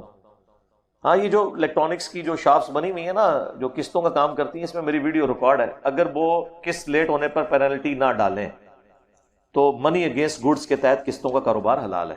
میری اس پر ویڈیو ریکارڈ ہے، اسلامک بینکنگ لکھیں تو اس میں آ جائے گا۔ آج کل بہت زیادہ چل رہا ہے کہ علی بھائی کو نہ سنو، صحابہ اور بزرگوں کو برا کہتا ہے، اپنے پاس سے حدیث کا رزلٹ نکالتا ہے۔ یار یہ تو پرانی باتیں ہو گئی ہیں میرے بھائی، جو یہ کہتا ہے نا اس کو کہیں کہ وہ تو اپنے پاس سے نکالتا ہے نا، آپ یہ حدیثیں پڑھ کے نا، آپ اپنے پاس سے نہیں، آپ وہ والا رزلٹ نکالیں جو نکلتا ہے۔ اپنے پاس سے کیا رزلٹ ہے؟ بالکل واضح ہے۔ یہ کہتے ہیں کہ اب ایاک نعبد و ایاک نستعین کے بعد کوئی یہ رزلٹ نہ نکالے کہ باپوں کو پکارنا شرک ہے، تو میں کیسے نہ نکالوں؟ وہ کہتے ہیں نہیں، اس میں سے آپ کسی طریقے سے یہ ثابت کریں کہ اللہ کے ساتھ بزرگوں کو بھی اللہ کی اطاعت سے پکارا جا سکتا ہے۔ تو میرے بھائی میں کیسے ثابت کر دوں؟ میں نہیں کر سکتا۔ جو اس میں سے اچھل اچھل کے معنی نکل رہا ہے میں نے وہی ثابت کرنا ہے نا۔ اگر آپ کہیں کہ میں قرآن و سنت کے بالکل مخالف کوئی رزلٹ نکالوں جو اس میں سے نکل رہا ہے، یعنی اگر حدیث کہہ رہی ہے کہ عمار کو ایک باغی جماعت قتل کرے گی، عمار انہیں جنت کی طرف اور اللہ کی طرف بلائے گا، وہ جماعت دوزخ کی طرف بلائے گی۔ صحیح بخاری 2812 اور صحیح بخاری 447 اور مسلم میں بھی موجود ہے 7320 اور 7322۔ یہ حدیث متواتر ہے، سیدنا ابو سعید خدری سے ہے، ام سلمہ سے ہے، عمر بن عاص سے ہے، عبداللہ بن عمر بن عاص سے ہے، خود حضرت معاویہ اس کے سپورٹر ہیں، اس حدیث کے بیان کرنے والے ہیں۔ اب اس کے بعد میں آپ کو کہ جی اس میں تو لکھا ہوا ہے باغی جماعت قتل کرے گی، تو لیکن اس کو آپ اس کا معنی اس کا مفہوم یہ بنتا ہے کہ حضرت عمار کو ایک بڑی اچھی جماعت قتل کرے گی، عمار ان کو جنت کی طرف بلائے گا، وہ اس کو بہشت کی طرف بلائیں گے۔ جہنم کو میں وہ بہشت کہہ دوں کہ وہ بہشت کی طرف بلائیں، اس طرح تو میں نہیں چینج کر سکتا۔ جو مطلب نکلنا ہوتا ہے وہی بیان کرنا ہوتا ہے۔ اور میں نے اکثر یہ بات کی ہے کہ قرآن و سنت کا وہ معنی معتبر ہوگا جو پہلی دفعہ آپ پڑھ کے اس میں سے لیں گے۔ ایک انگریز کے سامنے آپ الٹے بھی لٹک جائیں نا، ایاک نعبد و ایاک نستعین سے، وہ یا شیخ عبد القادر جیلانی ماننے گا نہیں، وہ کہے گا یار واضح لکھا ہے کہ اللہ کو پکارنا ہے۔ اب وہ نہیں کہنا کہ امی سے روٹی مانگنی ہے، وہ اسباب نے یہ تو انگریز بھی تو لتر مارے گا یار، یہ تو گل ہی نہیں ہو رہی، وہ تو قرآن میں حکم ہے وتعاونوا علی البر والتقوی ولا تعاونوا علی الاثم والعدوان، خدا کے لیے یہ دو الگ چیزیں ہیں۔ ظاہری اسباب تو آپ کافر سے بھی اڈاپٹ کر سکتے ہیں، بخاری مسلم میں آتا ہے نبی علیہ السلام کی وفات جب ہوئی آپ کی زرہ یہودیوں کے ہاں گروی رکھی ہوئی تھی اناج کے عوض، آپ یہودی سے بھی مدد لے سکتے ہیں جو اسباب ہے سامنے، اس سے یہ کہاں سے؟ تو اسی لیے میں نے جملہ بولا تھا جو کافر مطلب لے گا نا پہلی دفعہ پڑھ کے وہ آپ نے لینا ہے۔ یہ بھی لوگوں نے کلپ کار لیا، یہ کہہ رہے ہیں مسلمانوں کا مطلب نہیں لینا، کافروں کا لینا ہے۔ میں یہ کہنا چاہ رہا تھا، اور یہ تو آپ خود بھی کہتے ہیں، کیا کوئی بریلوی مانتا ہے کہ دیوبندیوں کے ترجمے کو آپ نے ماننا ہے؟ تو بریلوی بھی تو کہہ رہا ہے کہ دیوبندیوں کا ترجمہ نہیں ماننا، اور دیوبندی کہہ رہے ہیں بریلویوں کا ترجمہ نہیں ماننا، اور میں کمبائنڈ طور پہ کہتا ہوں ان دونوں کا نہیں ماننا، جو عربی کے مطابق ترجمہ بنتا ہے دونوں کا لیں اور کمپیئر کروائیں، اور جو کہیں پہ اختلاف ہو کسی عربی دان چاہے وہ یہودی کیوں نہ، اس سے فیصلہ کروائیں کہ یہ لکھا کیا ہوا ہے۔ اب تو خیر وہ مسئلہ ختم ہے، میں تو ساروں کے ترجموں کو صحیح سمجھتا ہوں، کہیں ایک جزوی اختلاف ہو سکتا ہے۔ تو میں یہ کہہ رہا ہوں کہ میں یہ کافروں کو فالو کرنا میرے بھائی، وہ اس لیے کہ کافر سوچے سمجھے بغیر جو قرآن میں لکھا ہے اس کو اسی طرح مانے گا۔ مثلا میں آپ کو ایک آیت بتاتا ہوں سورۃ النمل کی، امن یجیب المضطر اذا دعا، بھلا بتاؤ تو کون ہے جو مصیبت میں گھرے ہوئے شخص کی فریاد کو سنتا ہے، اس سے تکلیف کو دور کرتا ہے، اور تمہیں زمین پہ اگلوں کا خلیفہ کرتا ہے۔ کیا الہ مع اللہ، کیا اللہ کے ساتھ اور الہ بھی ہے؟ قلیلا ما تذکرون، بہت ہی کم تم نصیحت حاصل کرتے ہو۔ اب یہ جب ایک انگریز پڑھے گا نا وہ کہے گا اللہ تو یہ اس میں کہہ رہا ہے کہ جس سے تم دعا کرتے ہو نا وہ تو ہے اللہ، اور اللہ کے علاوہ کسی کے بارے میں تمہارا عقیدہ نا کہ تم اسے پکارو گے مدد کے لیے اور وہ تمہاری مشکل دور کرے گا، تو اللہ یہ کہہ رہا ہے کہ کیا وہ الہ ہے جس کے تم پکار رہے ہو؟ یہ انگریز مطلب لے گا نا۔ لیکن پاکستان کے 20 کروڑ عوام میں کم از کم 10 کروڑ سے زیادہ ایسے ہیں جن کو آپ یہ مطلب منوا کے بتائیں، قرآن کے پہلے صفحے کو ماننے کے لیے تیار نہیں ہے۔ تو پھر ہم یہی کہیں گے نا اسے کہ میرے بھائی جو غیر مسلم پہلی دفعہ پڑھ کے دے گا۔ اسی طرح میرا ایک کلپ کسی نے کاٹا کہ جی یہ کہہ رہا ہے کہ جی آپ کے سامنے قرآن پڑھنا ایسے ہی ہے جیسے کوئی فرینچ زبان میں گالیاں دے رہا ہے، تو اس نے قرآن کو گالیوں سے تشبیہ دے دی ہے، نعوذ باللہ۔ وہ بات کہیں سے شروع ہوئی ہے میرے بھائی، وہ بات کا اتنی دفعہ میں اس چیز کو بریف کر چکا ہوں۔ ہمارے سب کانٹیننٹ میں ایک بڑا مشہور لطیفہ بیان کیا جاتا ہے سمجھانے کے لیے کہ یہاں سے کچھ لوگ جو عرب ملکوں میں گئے، وہاں ان کی عربیوں کے ساتھ لڑائی ہو گئی، یہ ان کو اپنی مادری زبان میں گالیاں نکال رہے تھے، اور واپس آ کے انہوں نے کہا کہ عربیوں کو ہم نے دیکھا ہے، ہم نے ان کو گالیاں بھی نکالی ہیں، وہ آگے سے قرآن ہی پڑھتے تھے، حالانکہ وہ قرآن نہیں پڑھ رہے تھے، وہ عربی میں گالیاں ہی نکال رہے تھے، لیکن چونکہ لوگوں کو پتہ ہی نہیں ہے کہ قرآن کے اندر کیا لکھا ہے تو وہ تو اسے قرآن ہی سمجھیں گے۔ تو اس لطیفے کے کانٹیکسٹ میں نے بات کی تھی کہ ہماری حالت بھی یہی ہوئی ہے کہ ہمارے سامنے جو قرآن پڑھا جا رہا ہوتا ہے نا، وہ فرینچ میں آ کے گالیاں نکال لے یا عربی میں آ کے قرآن پڑھ لے، ہمیں تو دونوں کی کوئی نہیں سمجھ آنی۔ اب دیکھیں یہ بات ہی بالکل ڈیفرنٹ تھی، اور بلکہ سوشل ایکسپیریمنٹ آپ کو میں بتاؤں اگلے دن ہوا بنگلہ دیش میں۔ وہ بڑے تنگ تھے کہ لوگ جو ہے نا وہ جس نے یہاں بھی مردوں کی عادت ہوتی ہے نا، کراچی میں تو بہت زیادہ ہے، پان کی پچکاریاں پھینکنا دیواروں کے اوپر، حالانکہ یہ حرام ہے کسی کی دیوار پہ پھینکنا، لوگوں کی دیواروں کے باہر بیٹھ کے جو ہے نا مرد وہ پیشاب کرنا شروع کر دیتے ہیں، پبلک ٹوائلٹس ہونی ہے۔ تو وہاں پہ سوشل ایکسپیریمنٹ انہوں نے کیا، اور یہ انٹرنیشنل میڈیا کے اوپر یہ ویڈیوز یوٹیوب کے اوپر رکھی ہوئی ہیں۔ بنگالیوں نے کیا کیا، انہوں نے کہا کہ ان کو اب کیسے منع کریں، یہاں تو لوگ لکھتے ہیں دیکھو گدھا پیشاب کر رہا ہے، یہ لکھ دیتے ہیں، لیکن گدھا پھر بھی نہیں پیشاب کرنے سے باز آتا، جب اسے کوئی نہیں دیکھ رہا ہوتا تو وہ کرتا ہے، اور اگر اسے زیادہ زور سے پیشاب آیا ہو تو پھر دیکھنے والے کی بھی پرواہ نہیں کرتا، کیونکہ وہ کہتا ہے کہ جان بچانا فرض ہے۔ انہوں نے پتا کیا کیا، انہوں نے عربی میں نا قرآن کے سٹائل میں نا یہ عبارت لکھ کے لگا دی کہ یہاں پر پیشاب کرنا منع ہے، اور اس کو عربی میں نا قرآن کے سٹائل میں، لوگ پیشاب کرنا تو دور کی بات، لوگ گزرتے تھے اس کو یوں ہاتھ لگا کے نا کر کے گزرتے تھے۔ یہ ویڈیوز ہیں باقاعدہ یوٹیوب کے اوپر، اور انہوں نے کہا یہ سوشل ایکسپیریمنٹ ہمارا کامیاب رہا ہے کہ عربی میں ان کو لکھے، وہ اس کو قرآن کی آیت سمجھ رہے تھے، اور لکھا کیا ہوا ہے یہاں پیشاب کرنا منع ہے۔ تو اگر میں یہ ویڈیو میں کہوں کہ یہاں پہ کوئی عربی میں آ کے کہنا یہاں پہ پیشاب کرنا منع ہے، لوگ تو اسے بھی قرآن ہی سمجھ رہے ہوں گے، ان کا تو لیول یہی ہے نا۔ یہ تو ہم ایک سسٹم کا رونا رو رہے ہیں۔ اس طرح کی مثالیں جب بیان کر کے اللہ تعالیٰ، اس طرح کی مثالیں قرآن میں بھی ہیں۔ اللہ تعالیٰ سورہ الفرقان میں کہتا ہے کہ اہل ایمان کی نشانی یہ ہے کہ وہ اندھے گونگے بہرے ہو کر قرآن کی آیات میں نہیں گرتے بلکہ تفکر کرتے ہیں۔ قرآن کی آیت کو بھی بغیر تفکر کے سمجھنا، اللہ تعالیٰ کہتا ہے ایسا بندہ گونگا، اندھا اور بہرا ہے جو قرآن کے اوپر صرف سمجھ کے بغیر اس کے اوپر گر پڑتا ہے۔ کافر یہی کرتے تھے نا کہ قرآن کے اوپر توجہ کرنے کی بجائے وہ شور مچا دیتے تھے اور اس بات کو سنی انسنی کر کے کہتے تھے اگلے لوگوں کی کہانی ہے۔ تو وہی بات ہوگی۔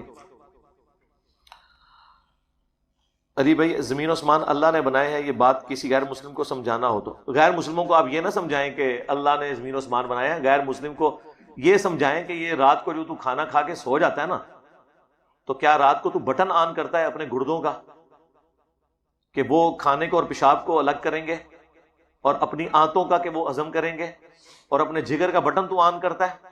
اس کے اوپر میری ویڈیوز کئی ایک ریکارڈڈ ہے۔ میں اللہ کو کیوں مانوں، اللہ ہمیں نظر کیوں نہیں آتا، اس میں نے یہ ساری اگزامپلیں دی ہیں۔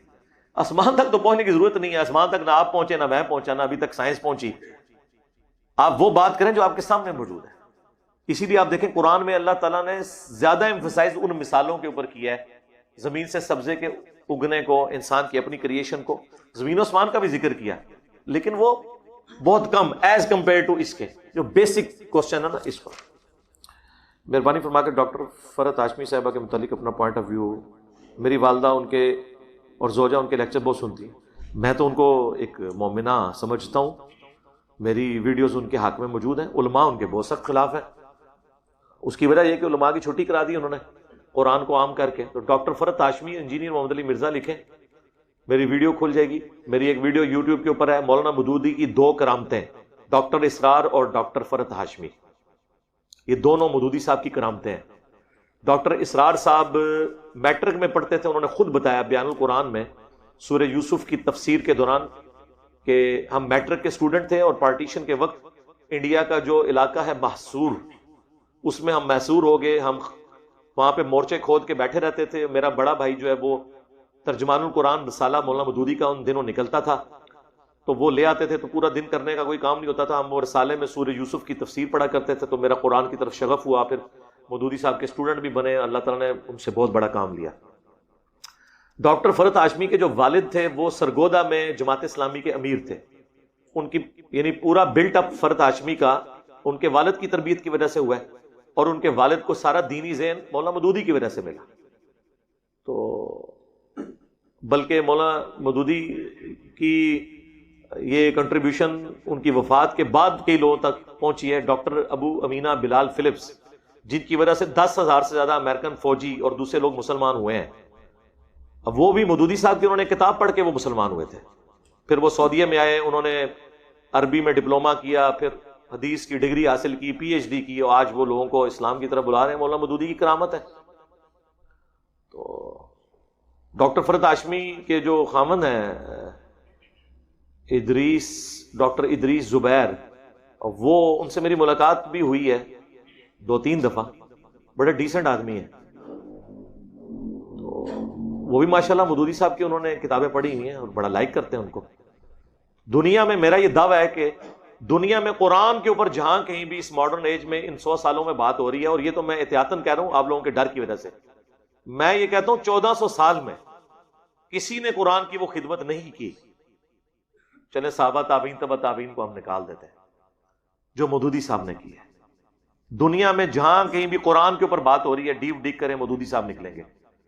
امریکہ میں اگر نعمان علی خان بات کر رہے ہیں تو نعمان علی خان ڈاکٹر اسرار صاحب کے شاگرد ڈاکٹر عاصم ان کے شاگرد ہیں، تو مودودی صاحب آگے۔ دنیا میں آپ کوئی بندہ بھی دیکھیں جو قرآن کے اوپر کام کر رہا ہے، اس کو ڈیپ ڈگ کریں گے، پیچھے مودودی صاحب آئیں گے۔